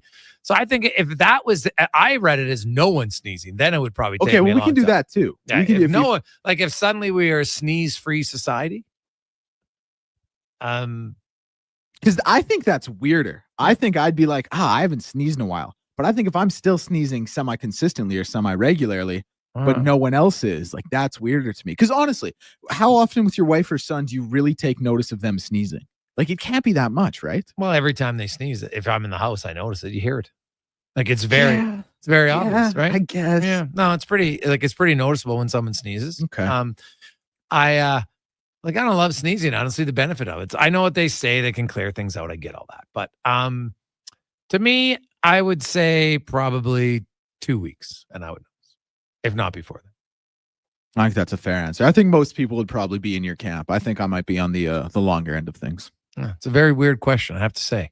I didn't think of it. I wish I did. I'm not opposed to it. I'm just saying it's very kind of outside the what is happening question. So, hey guys, if you spend enough time around an obnoxious sneezer, you would notice it right away. Potentially. What's an obnoxious sneezer? What qualifies as that? I think any dad, for starters, is an obnoxious sneezer, mine especially. But like sometimes people make a bit of a theater performance out of it. Like they put the head into it and they really make it loud, kick the neck back, the whole nine. Like that's an obnoxious sneezer. Well, hopefully you cover up when you sneeze. It's like, don't be an open mouth sneezer. That's the worst. The worst. So the orders, Nugent Hopkins. So Skinner lasted one game with Connor McDavid. I'm curious, like, what does a coach not, I got to ask, like, what's a coach not see in Skinner that he gets like one game twice with McDavid or Draisaitl? Like, what is it that they're not liking about his game that he's the one who's constantly getting pushed out of the top six? I'd be curious. I didn't go to practice today, so I've actually planned. Usually today would be a day off when they have 2 days in between. I've not had a day off, so I'd book some meetings. So I did not go. But that would have been my question. We'll see if they asked him. But do you see anything? Or is it they think, well, we put Skinner on the third line because then there's a chance he'll have a pulse of scoring there. Maybe that's it. But I do find it a tad interesting. I thought the Brown, Henrique, Nugent Hopkins line, they might have had their best game in a while. Why are you changing it? That's another perplexing thing for me. I kind of don't get it. So we'll find out next. We'll get to spec. But first, let's get to Declan Kruger Sports 1440 update. Brought to you by your Alberta GMC dealers. And the Canada-wide clearance is on now at GMC. You can get $7,500 cash credit on a 2024 Sierra 1500 Crew Cab Elevation. See more at gmcoffers.ca. This is a Sports 1440 update. And for your Sports 1440 update, 12 games tonight in the NHL, 6 of which we'll see the puck drop in just a couple minutes here. Calgary, division rival, in action out in Boston with the 5 p.m. puck drop. Later on tonight, we'll see Vancouver and LA with an 8:30 puck drop. Just 3 games tonight in the NBA, Minnesota and Chicago, Utah and Milwaukee, and Portland and San Antonio. All 3 of those games tipping off at 6 p.m. NFL schedule, Thursday Night Football, Cincinnati traveling to Baltimore to take on the division rival Ravens, a 6:15 kickoff for that one, and the line currently at 6.5 for Baltimore. News in the hockey world, as we just touched on, the NCAA Division I Council has voted to allow CHL players to be eligible for Division I hockey beginning next season. The Flyers are making rookie star forward Matt Mitchell a healthy scratch for tonight's game against the Lightning, and the Flames have placed forward Anthony Mantha on IR. NFL news, as Sherwood Park native Chuba Hubbard did sign a 4-year extension with the club worth $33 million and a max value of $37.2, $15 million of which will be guaranteed for Chuba. I'm Declan Kruger, and this has been a Sports 1440 update. Sports 1440 in West Edmonton Mall and Wetaskiwin. CKJR is a Stingray radio station. Download the free radio player app and listen wherever you go. Hockey is back. And Play Alberta, Alberta's #1 sportsbook and official partner of the Edmonton Oilers, has you covered with bigger offers, boosted odds, live betting, player props, and more. New to Play Alberta? New players now receive $200 in free bets just for signing up. You already play? Get a $10 free bet for every $100 you bet. Every week, all season long. Visit playalberta.ca and make your picks today. Bonus terms and conditions apply. The job isn't done until the last load is hauled, and having a semi-trailer out of commission is not an option. Whether replacing or adding to your convoy, Edmonton Trailer has a huge inventory of new and used semi-trailers, trusted by the gravel, logging, oil field, fluids, and freight industries. Find a trailer right for you online or at one of their 3 locations. For sales, service, parts, rental, and finance, when you're in it for the long haul, Edmonton Trailer. Japa Machinery Group knows that XCMG may not roll off the tongue, but Japa's team will help keep your construction jobs rolling on time and on budget with heavy equipment sales and rentals. Visit japamachinery.com to find out more. Employee pricing is on now at GMC. Get up to $10,104 off select 2024 Sierra 2500 AT4 models. Make loading easier than ever with the world's first 6-function multi-pro tailgate. Make hauling easier than ever with up to 14 available camera views, including transparent trailer view. And make finding tunes easier than ever with a class-leading 13.4-inch diagonal center touchscreen. Yeah, let's get to work. Ask your GMC dealer for details. Ready to tackle your toughest tasks? Edmonton Kubota has you covered with the all-new M8 Series tractor with powerful 181 and 201 horsepower engines, Cummins power, and loader readiness. It's built to handle any challenge. And now, for a limited time, get a free 4-year extended warranty when you drive off with an M8 Series tractor. Don't miss out on this unbeatable offer. Visit Edmonton Kubota today and power up your productivity. Edmonton Kubota, where power meets performance.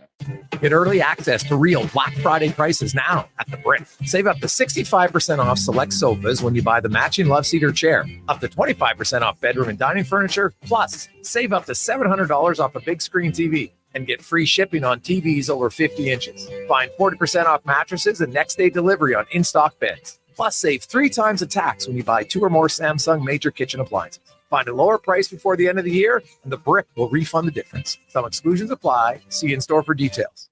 Ain't it beautiful? The inventory is unprecedented. Volvo Cars Edmonton is proud to boast an amazing selection of in-stock Volvo XC40s, 60s, and 90s. Visit Volvo Cars Edmonton today and experience the exemplary service you've come to expect and the affordable luxury only found with Volvo Cars Edmonton, Canada's only 12-time Volvo Excellence Award winners. Experience the difference. Volvo of Edmonton. You've got a go-to coffee spot, a trusted barber, even a lucky game day jersey.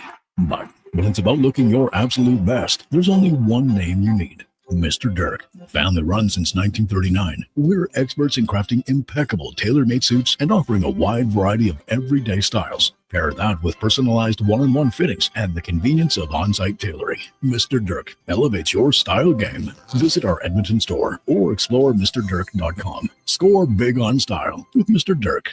Legacy Heating and Cooling jingle auditions take 1 for Gene Principe. Are you ready, Gene? Ready? I'm not just here to make a thermo a couple of bucks. I'd never just microphone it in. Take 1. Call Legacy. Call Legacy. Nice. Boom! I'm a musical genius. Legacy's going to love this for furnace season. What's not to love with no interest and no Principe payments for 1 year? Are you always like that?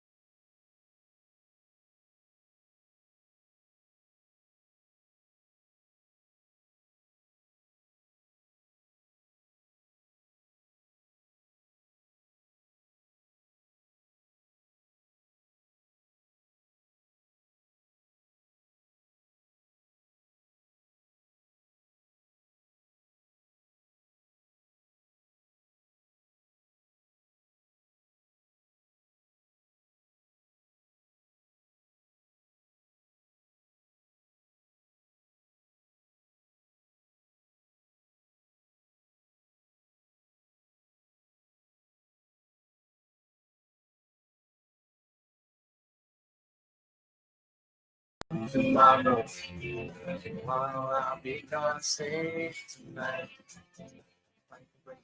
Thursday, lots of great texts in today. But I did a name that I just got from an NHL executive who was listening to the show. Interesting. Got a text. Might have to bring that up a little bit later on. Ooh, I like it. Also, a big shout out to Jeff Merrick, who sent me a note. We were going to try to get him on today, or just he's doing father stuff, which is obviously more important, but he'll come on, of course. He's joining the Nation Network, of course, part of Daily Face-Off. Of course, we got our show on YouTube, so we'll have Merrick on board as a few times here moving forward, which should be great. Got the new show, The Sheet. Nice. That's the ice sheet, in case you're wondering. Now, it is the Gregor Show presented by PlayAlberta.ca, where you can get in the game. It is Thursday, my favorite game, the Daily Grand. $1,000 a day for 20 years. God, I would love it. Good luck. Get your tickets, PlayAlberta.ca. Let's get to the Spec Report now, brought to you by GS Construction. And chatted with some of the boys, Mike and the fellas from GS yesterday, watching the game with them.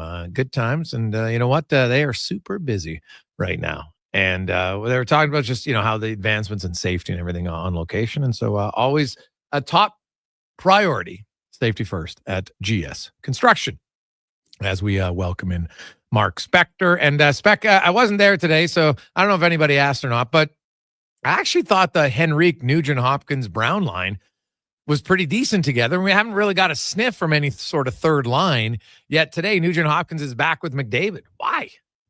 I don't know. Did you think they generated a lot of offense last night? Do the stats tell us that? Well, more than what we'd seen, I guess. Maybe the bar is low. So, oh boy, is it ever. More from what we've seen. I guess I look at Jeff Skinner, and he seems to always be the guy that is getting moved out quickly. And I'm kind of perplexed why. I'm not saying he's great, but my goodness, it's not like Nugent Hopkins has done anything. No, I will say this. Skinner's moving around. He's not finding a place. Like Arvidsson seems to have found a place next to Draisaitl, and that's been, by and large, Edmonton's most effective, line.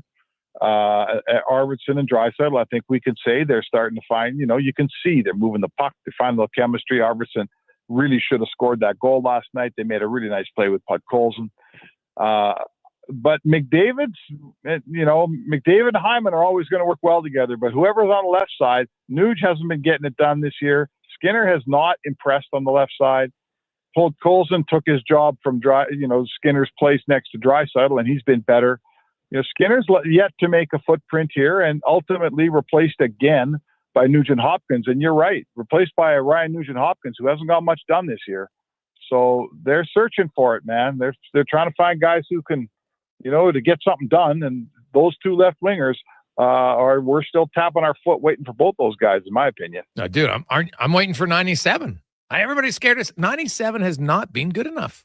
He's not been great this year. No, sure. He's not been bad. I'm not saying he's bad, but by his standards, he's less than a point a game player for Connor McDavid. It's not good enough. Yep. No, that is. But I guess what does he have? 11 points, I think. 10 and 11. 10 and 11. Okay, so you know what? Sure, we're used to Connor McDavid having 16 and 11, but he does have 10 points. He's a long way down the list of guys who need to get a fire lit under him. That's for sure. Well, I guess I would argue this. I would strongly disagree when I look at the power play minutes and the power play production from the top unit. Yeah, it's not any good. Listen, they're not scoring. That's what's killing this team. All this stuff, I can't believe I heard you utter the words that people are talking about trading Bouchard. I mean, are you freaking kidding me? All of these things, Skinner lets in a lousy goal last night. He was very good the rest of the game, but one shot went in that shouldn't have gone in.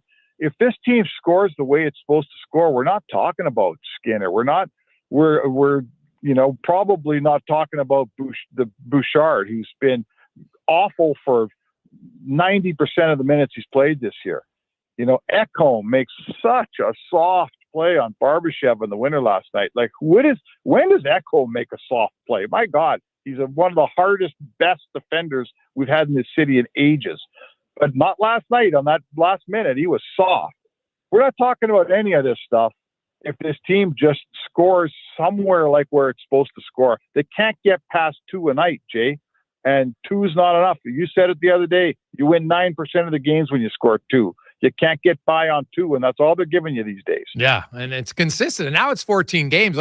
You're inching closer to suddenly being 20% of the season there. You get to game 16. That's way. Hey, you got to start looking at it. And I understand that. Well, eventually their offense will get going. Well, when's eventually? It's got to get going. And the funny thing is, they're 5-on-5 defending. They're 50 minutes of the game is 5-on-5.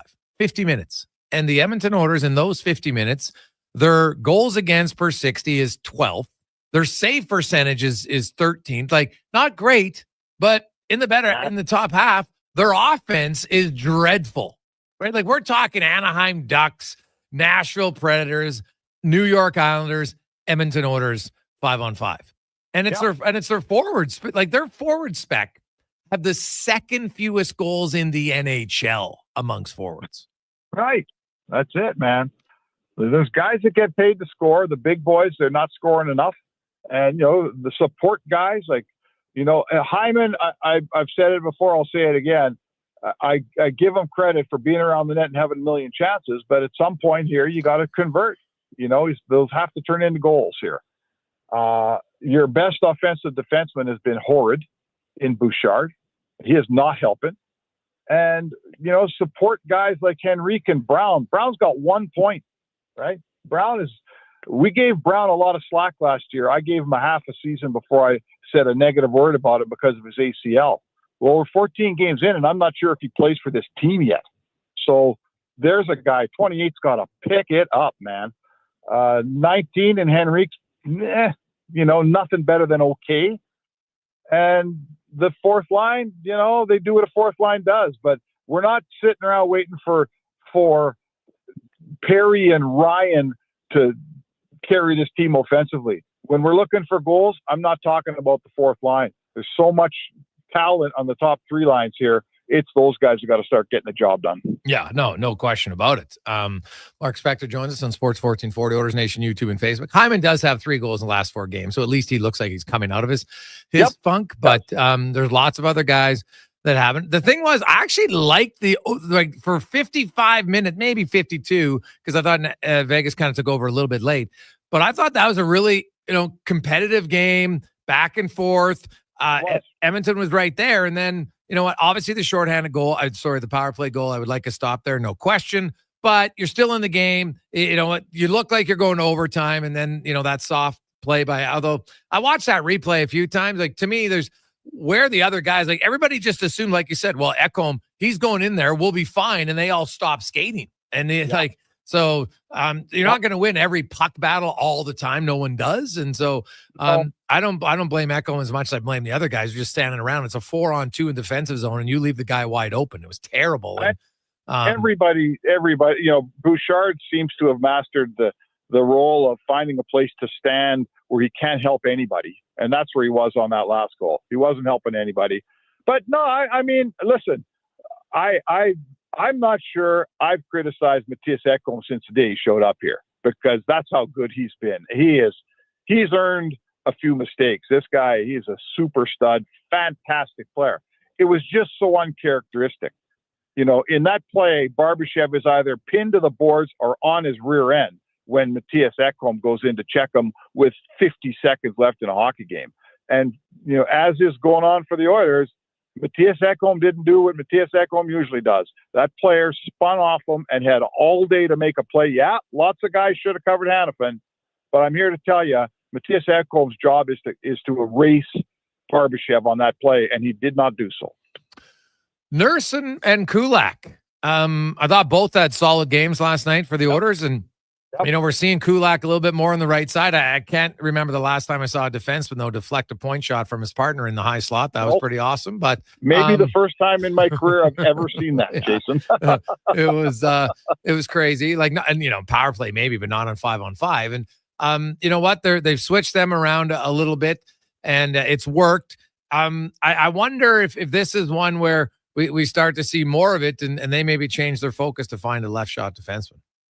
Well, I mean, I don't. First of all, their defensive play, the play from their defensemen, has been pretty good. They're not giving up a ton of a ton of goals here. No, right? They're giving up basically 3 a night, but they're never scoring more than 2. So, right, to me, Jay, the question we all had when this season started was, is this group of defensemen good enough to get them to the trade deadline? Right? Do they have enough to survive and get to the deadline? And as of today, 14 games in, I think the answer is yes. Kulak and Nurse have given you a really good second pairing. I'll take Ekholm and Bouchard all day long. Bouchard's got to play way better than he's playing, but he'll get there. And the third pairing, Stetcher's been good. Emberson's making his way. I'm fine. I'm fine with their D-core. At some point, it's going to get upgraded. That is for sure. And the question is going to be, Jason, if we assume that Nurse is going to sit there as your left side second pairing guy, are you bringing in an offensive, righty to play with him and moving Kulak down? Or are you leaving Kulak there and finding a guy to play in the third pairing? That's a question we're going to talk about for a couple months here. Mark Spector joins us, Sports 1440, Oilers Nation, YouTube, Facebook, and X, as well as sports1440.ca. The Oilers, Matthias Janmark, how concerned are they that he can't be ready to go on Saturday? Because if he isn't, they're going to have to call up someone. Now, their team's in Abbotsford, but Bakersfield, they've had 11 healthy forwards. Like they're ravaged by injuries down there. What's their latest scoop on Janmark? Well, Knobloch just said day to day. He did not. He kind of just reading his eyes. He did not appear very sure either way, frankly, whether Matthias Janmark could play on Saturday or not. I don't think he knows, or if he does know, he's not telling us. So, Noah Philp will come up. Simple as that. And I know Baco's in a little bit of trouble, but tough luck. That's what happens in the AHL. So Noah Philp's a car ride away. Yeah. He may well be at the morning skate Saturday morning if they're unsure of Janmark. Yeah. Well, and that makes sense because they're in Abbotsford anywhere. They're supposed to play Saturday and Sunday. So, he might play back-to-back, just one in the NHL, one in the AHL. But, that'd be cool. And, hey, listen, the Oilers they've had a lifetime of having their farm team a million miles away here. It's kind of fun that they actually can get a guy up in a vehicle for a change. Yeah, it's unique. You go back to Skinner in Vancouver, I would.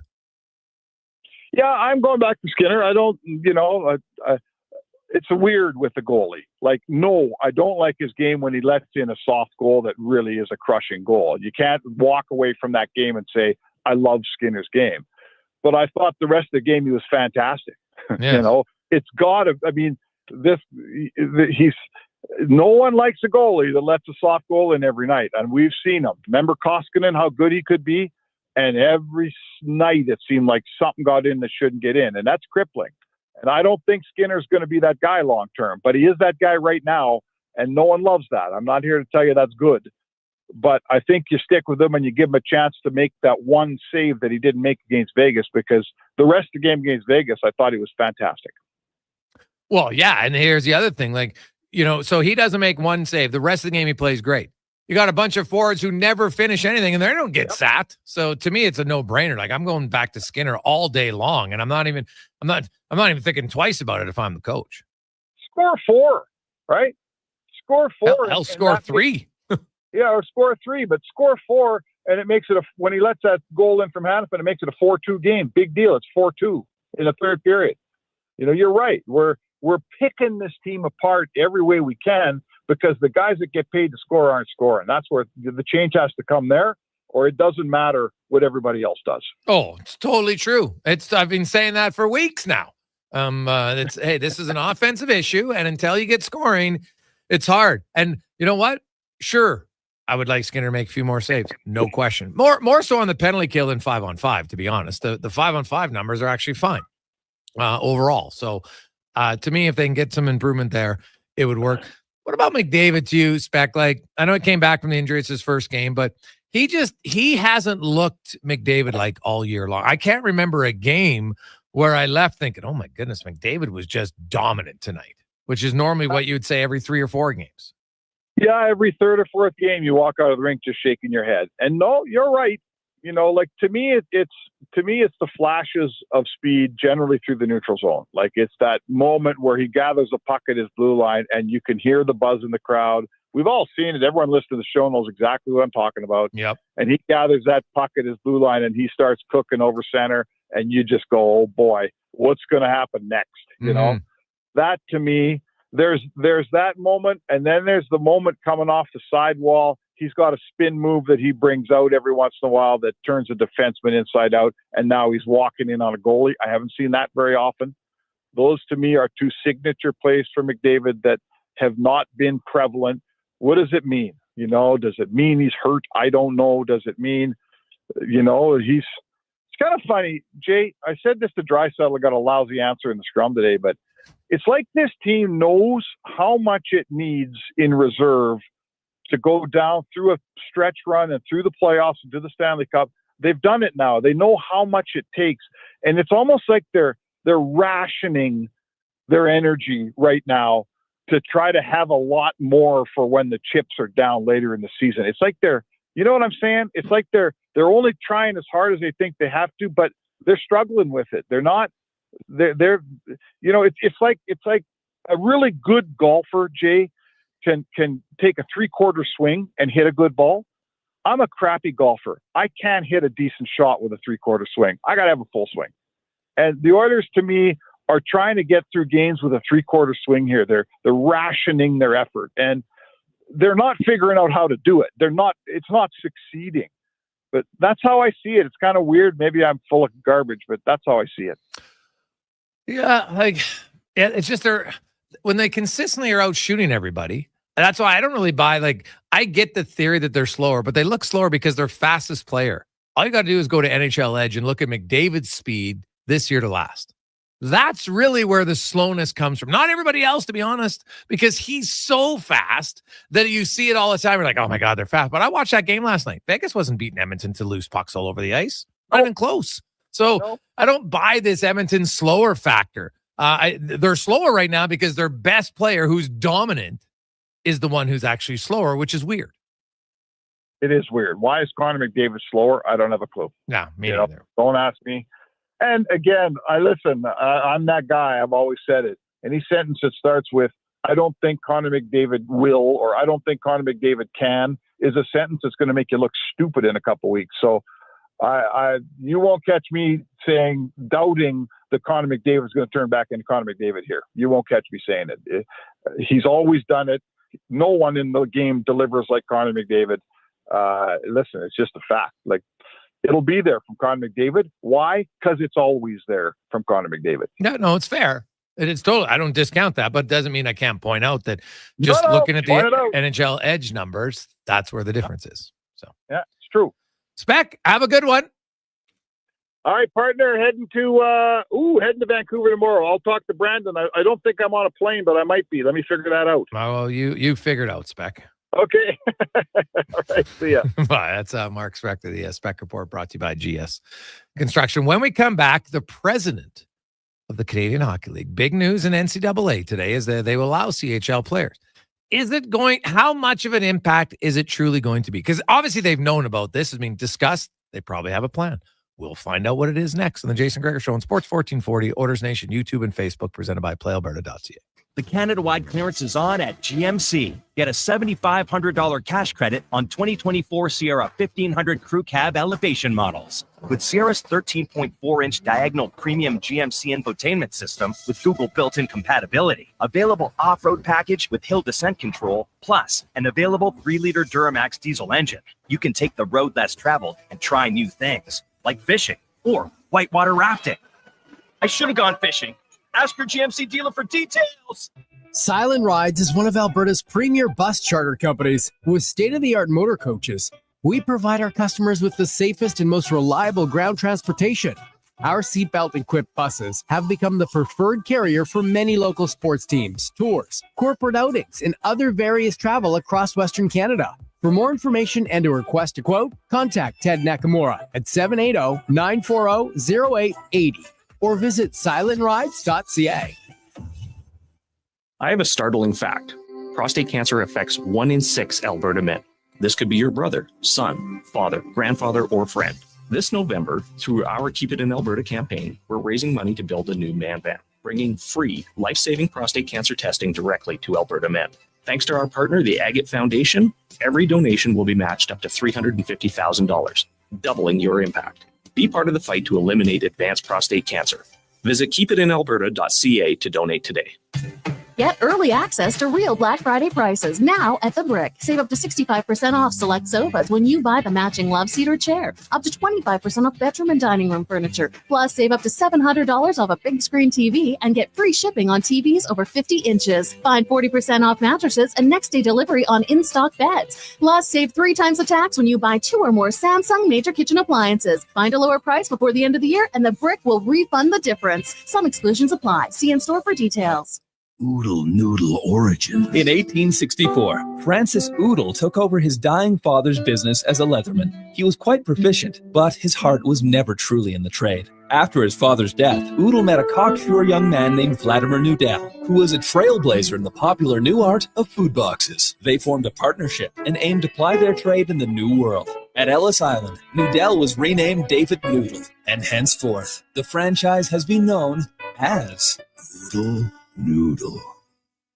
Diablo Boots in Canada West. Two great names in working cowboy boots. For over 60 years, Diablo has been selling the best-made Canadian boots. Diablo has boots from sizes 6E to size 15 EE, just for you. Why buy boots made in China like Ariat, Justin, or Red Wing, when Diablo has the best quality for less, made in Canada? Diablo has working cowboy boots with replaceable soles and heels for longer life. So, save on boots by Save On Foods. That's Diablo Boots, 3340 Gateway Boulevard, on the east side of Save On Foods. Hurry in today for best selection. Your furnace is dead. It's time to replace it before winter crushes you. Legacy Heating and Cooling is practically there already. Yeah, we're working in your basement, doing a replacement.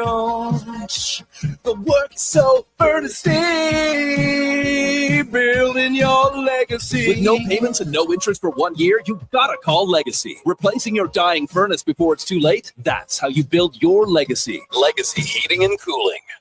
Ain't it beautiful? There's electricity in the air. Carrie Dahl here for Volvo of Edmonton, where the Volvo XC40 and C40 fully electric vehicle is now in stock, along with a great selection of Volvo T8 hybrid models. Experience the trusted Volvo quality and technology to power into tomorrow at Volvo Cars Edmonton, Canada's only 12-time Volvo Excellence Award winners. Experience the difference. Volvo of Edmonton. An accident. And it wasn't your fault. How do I get the compensation and support I need? Can someone please help me with all these forms? Why are the adjusters calling me? What kind of work will I be able to do now? Is anyone listening? It feels like no one has my back. Robinson LLP does. Visit RobinsonLLP.com to find your injury lawyer. Robinson LLP, the recovery team.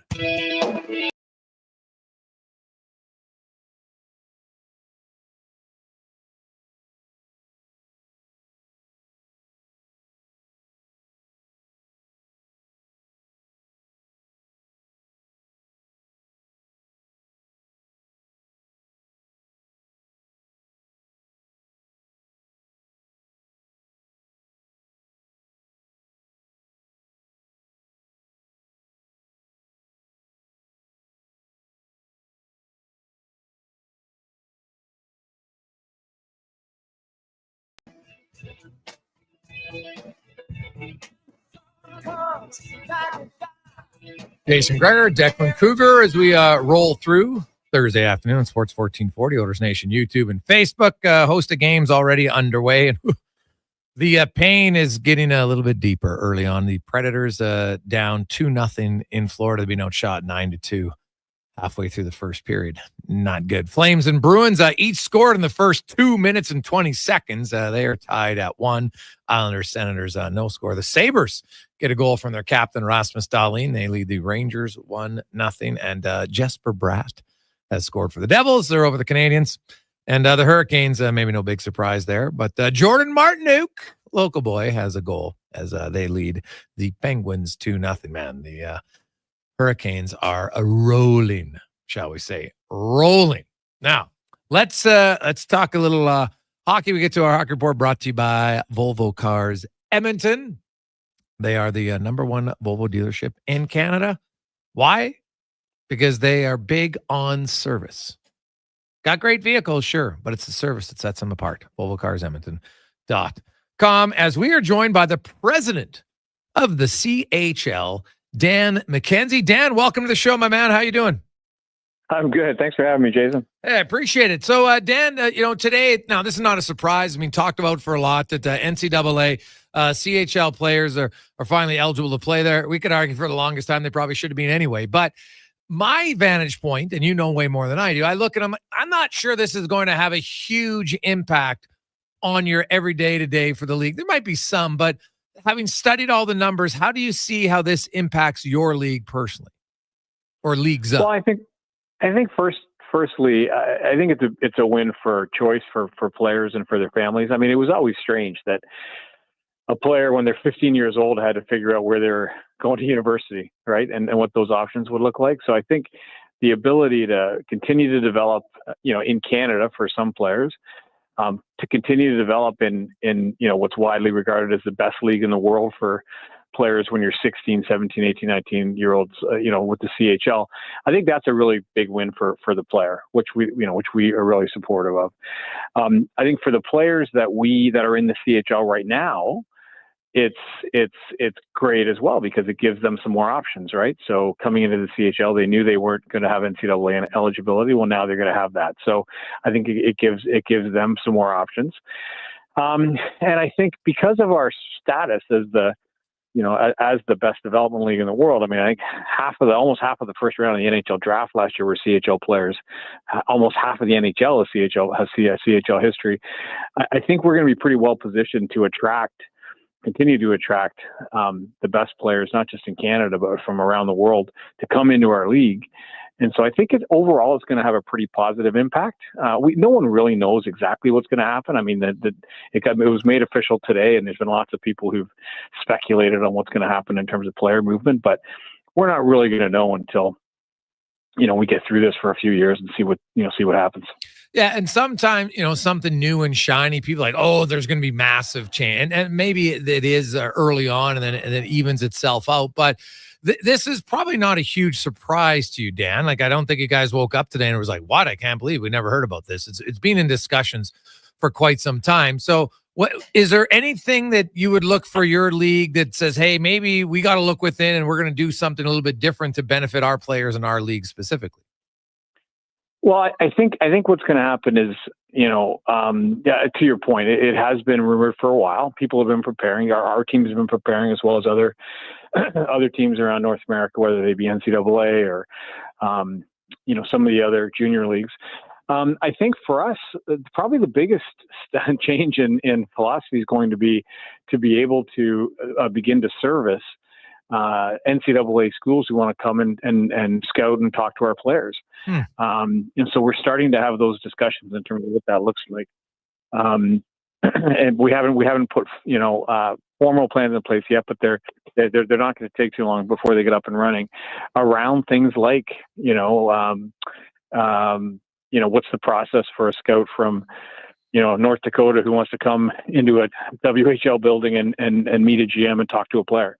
So those are the kinds of things we're starting now to dig in on and make decisions on. And that would definitely be a new way of thinking. We've done it often. We have protocols in place for youth sports, and we have protocols in place for the NHL, but we've never had them before for the NCAA. So we're beginning to put that stuff in place. Dan McKenzie joins us. He, of course, is the president of the CHL, oversees the Western League, Ontario League, and the Quebec Major Junior League. Dan, have there ever been discussions that, the WHL draft is a year earlier than the other two, and I don't see the long-term benefit in that. Historically, I think it's probably harder to, you're drafting players even younger. I've seen some people suggest they think that the Ontario and Quebec League, to counter this, are actually going to move their drafts earlier. Any truth to that? No, I mean, there hasn't been formal discussion, and there's always been rumors about various who's doing it right, and why are things the way they are. I think those are the kinds of things, Jason, that over time, once we begin to see where player movement goes and how what is the best way to sort of bring players into the league. I think those discussions could be had, and but I think it's a little bit premature right now because we're not exactly sure what the impacts are going to be. So a topic like that, I can say we would definitely probably tackle at some point, but we're not exactly sure right now which way that might go. Okay. As a president, you oversee it. Would you how would it work? Can the leagues, they just vote on it? Do you have a say in it? How does that work? Because being the CHL, the leagues are all under one umbrella, but they have different rules. Yeah, so a rule like that, what you're talking about, if you're looking at moving, say, the WHL draft age from 14 to 15. Just say that was on the table. That would get voted on by the WHL Board of Governors.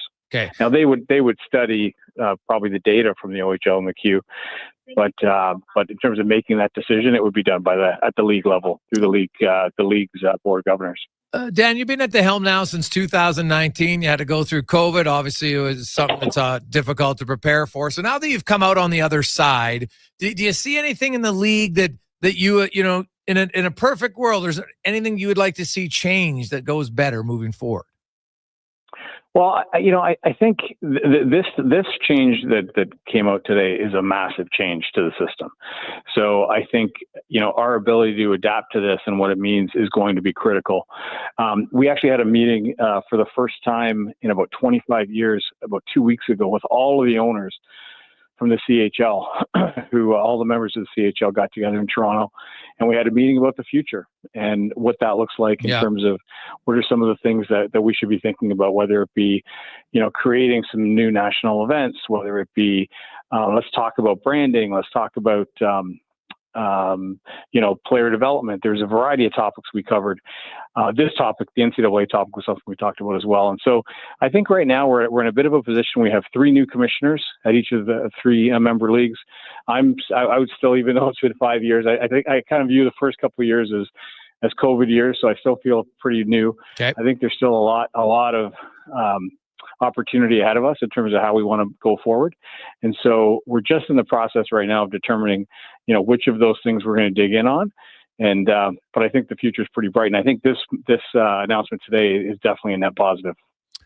So when you look at, what do you find in your 5 years of learning the league? And I know obviously you worked in sports for a long time prior to that, Dan, but what's been the biggest challenge? And is there, moving forward, the biggest challenge? Is it continually finding, enough competitive players so we have a competitive league, or is it just always going to be part of it that there's going to be some really good teams and then there's going to be some rebuilding teams? There's no way to get around that. Yeah, you bring up a good point. I think the the reality, especially junior hockey, is that it can be cyclical. A lot of it depends on the philosophy of your team, but it can be cyclical. I think one of the reasons why this is such a positive development for us is that I think it is going to. I mean, we are. I know you go to junior games and you watch a lot.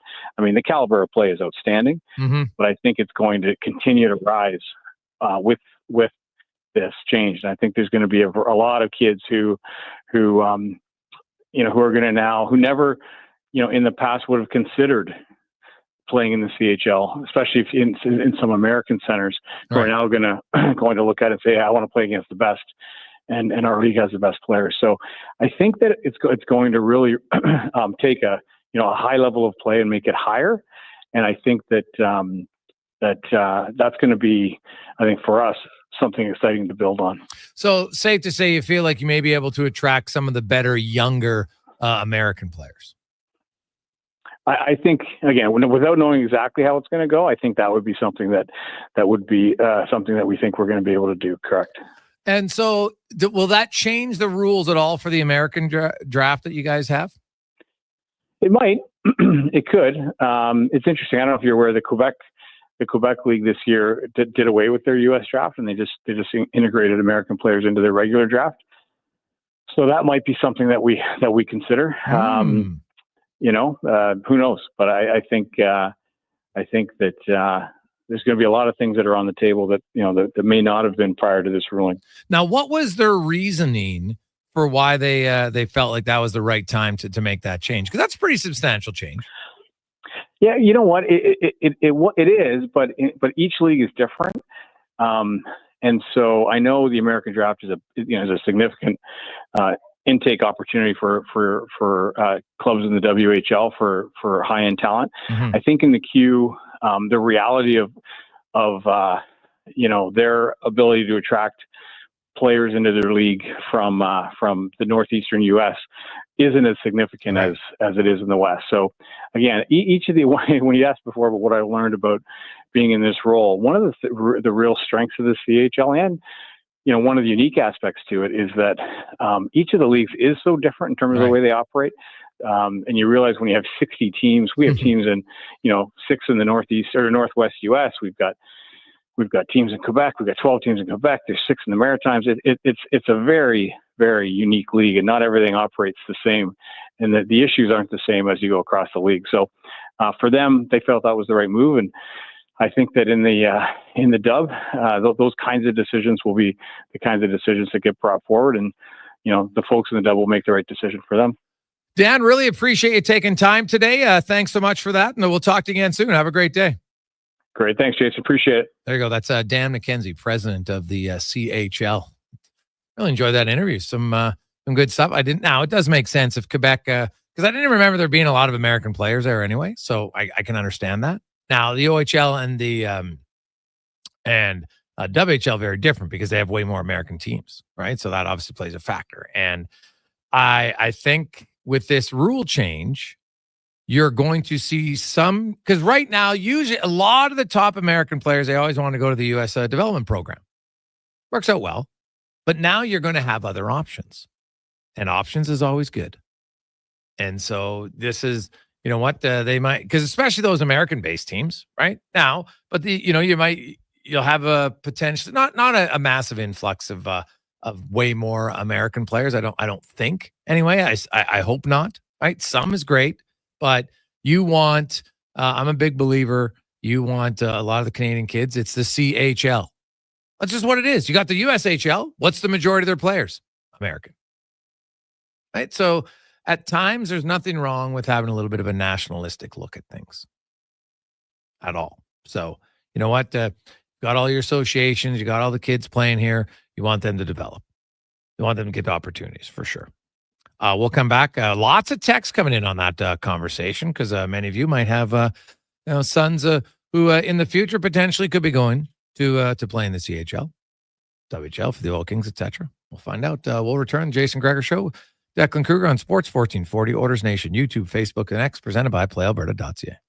Hockey is back, and Play Alberta, Alberta's #1 sportsbook and official partner of the Edmonton Oilers, has you covered with bigger offers, boosted odds, live betting, player props, and more. New to Play Alberta? New players now receive $200 in free bets just for signing up. You already play? Get a $10 free bet for every $100 you bet. Every week, all season long. Visit playalberta.ca and make your picks today. Bonus terms and conditions apply.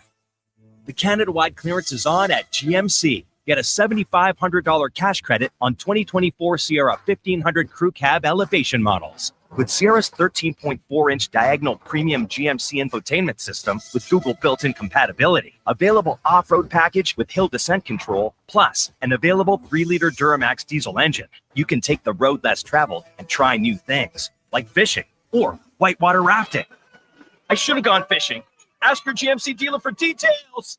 Silent Rides is one of Alberta's premier bus charter companies. With state-of-the-art motor coaches, we provide our customers with the safest and most reliable ground transportation.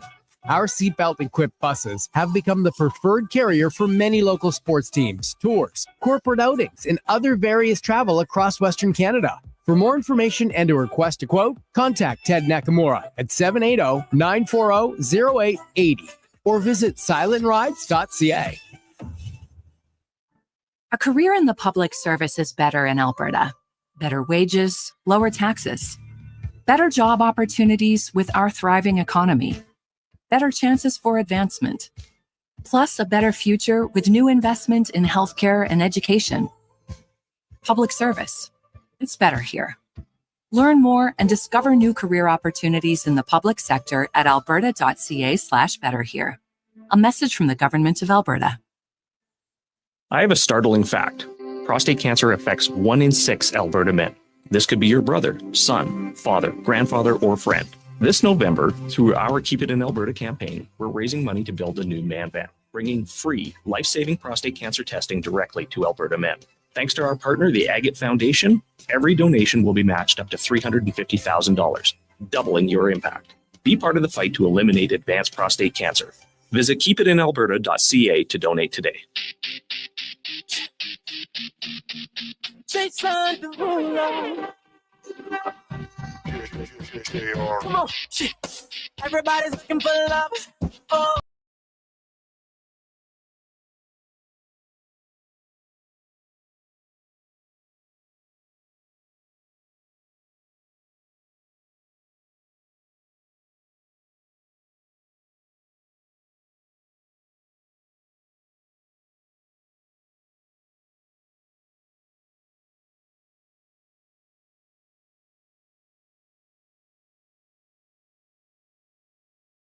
going down.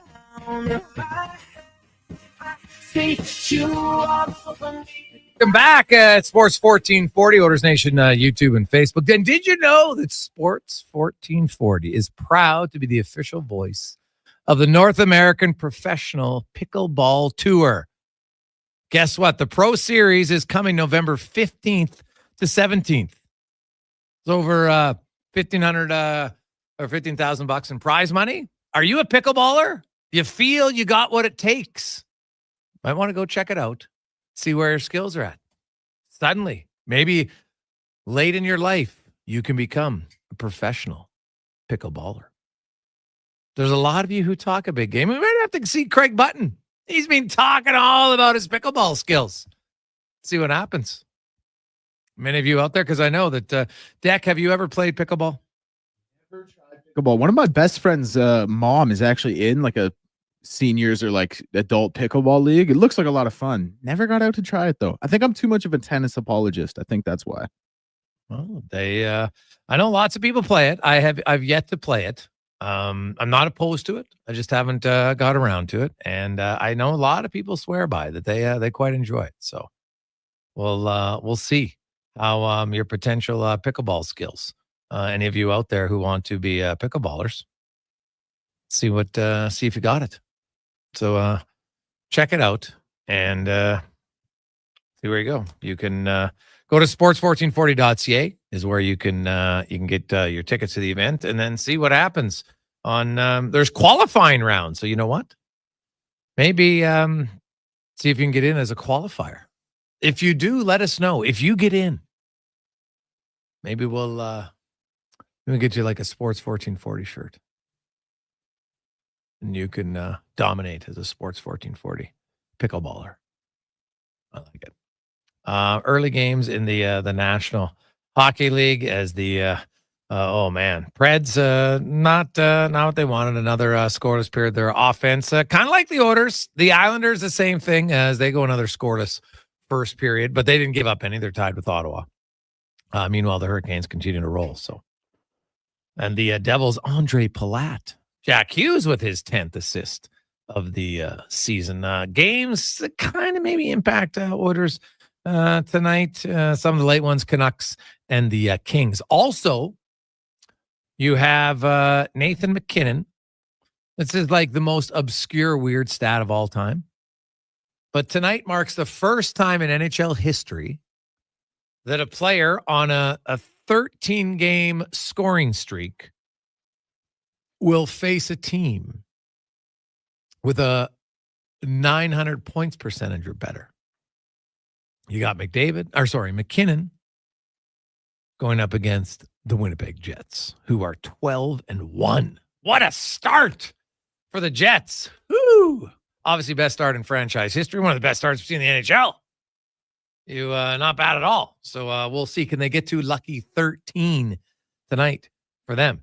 833-401-1440, 833-401-1440. Hey, boys, is Laddie Schmid going to be doing color commentary for pickleball? Is Schmieder a big pickleball guy?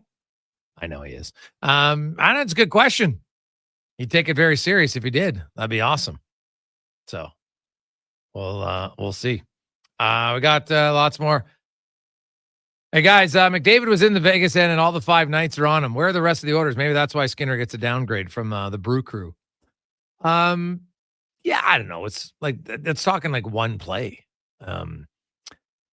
I look at in the third period, or is it the second? Like Jeff Skinner had 2 glorious chances where he got the puck off quick.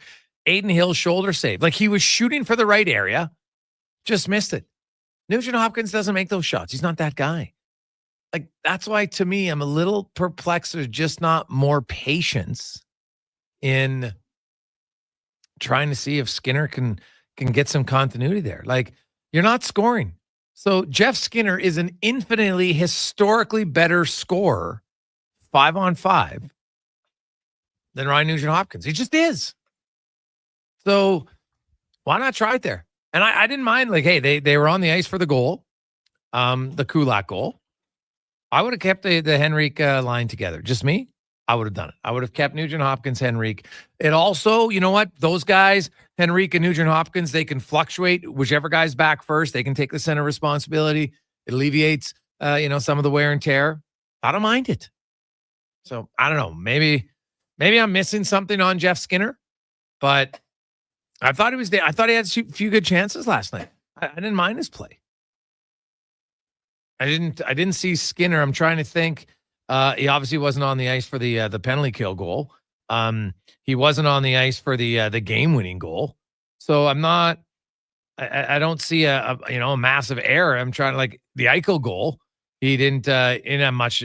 I'm not even sure if he was on the ice. I have to double check, but obviously he didn't have much to do with that one. So what's the what's the reasoning there? I don't get it. He was on the ice for the Eichel goal, but I don't think he was the culprit by any stretch of the imagination. So I don't know. Maybe I'm wrong, but to me, Skinner is your best shooting winger. You're on a team that can't score consistently. Why wouldn't I just try to roll the dice and say, I'm going to give it a little time, see if my best shooting winger can get some chemistry with one of the best passers in the game? Just an idea. Also, Deck, it sounds like Christian McCaffrey is coming back for the 49ers.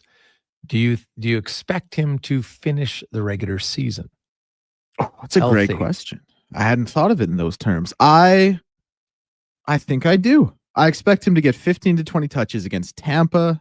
I think he is obviously going to be a bell cow for them offensively, especially when you look at what's been happening with their wide receiver room. And yeah, I'm going to go ahead and say, I'm going to give the affirmative. I think he finishes the season healthy, and I think he immediately comes in and makes a significant fantasy impact for all the owners out there. Oh, God. Yeah, I think there's people jumping for joy who have, especially those who took him first overall in their fantasy draft, because I'm guessing there were many. I would say 99% of people who had the first overall pick probably took him. Maybe a couple Justin Jefferson guys, a few Tyreek Hills, the odd CeeDee Lamb, but yeah, 99% had to have been CeeDee Lamb. Had to have been God, CMC. That would have been terrible. Well, really, if you think about it, if you took Hill, listen, I'll tell you, CeeDee Lamb last year had the 6th most receptions I know in NFL history. I know, but still, in a PPR league, he's pretty good. But I wouldn't have taken him first. Oh, me neither, for sure. Like even Tyreek, if you look at Hill, Lamb, and McCaffrey, those three, none of them would have been great first overall picks, right? Jefferson, decent, but injuries come, and it's I'm never a big believer that the number one overall pick is that hugely important in fantasy. Well, I'll give you this one, Jason. In my fantasy league this year, my keeper league, I took Derrick Henry first round, 9th overall, and I was pissed because Travis Etienne went 8th overall, and that's the guy I had my eye on. So you just never know. You never know. Really, you got Etienne that high? Wow. I did, yeah. Well, you're pretty lucky then, man. Sometimes the best thing is when someone makes a bad pick for you and saves you from the bad pick. Let's get to Declan and Sports 1440 update brought to you by Booster Juice. 25 years, baby. What an accomplishment.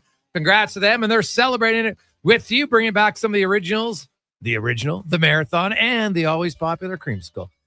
Get one through the Boosters Reward app or go in person at Booster Juice. Good night. Talk to you tomorrow.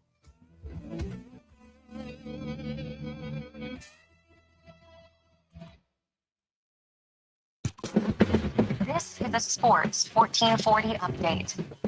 And one last time for me for your Sports 1440 update. Action around the NHL. 6 games currently sitting at the end of the first period. Flames and Bruins tied 1-1. Islanders and Senators 0-0. Panthers leading the Preds 2-0. Devils leading the Canadiens by that same mark. And the Sabres up 1-0 on the Rangers. One game in action right now. 10-12 left to go in the first. Sees the Flyers and Lightning tied at 0. 3 games in the NBA tonight that'll be kicking off in about 5 minutes time here. Minnesota in Chicago to face the Bulls. Utah in Milwaukee, and Portland in San Antonio. Thursday night football set to go in about 20 minutes or so here as Cincinnati's in Baltimore to take on the Ravens in a divisional matchup. The line for that one currently sitting at 6.5 for Baltimore. News around the hockey world. The NCAA Division I Council did vote to allow CHL League players to be eligible for Div 1 college hockey starting next season. NFL news: Short Park native Chuba Hubbard has signed a 4-year extension with the Carolina Panthers worth $33 million, a max value of $37.2 million, and $15 million in fully guaranteed money. That's going to do it for us here on the Jason Gregor Show. Up next is Fox Sports Radio. Kevin Carius and Brandon Douglas back next at 7 a.m. tomorrow. I'm Declan Kruger, and this has been a Sports 1440 update. 1440, a Stingray radio station broadcasting on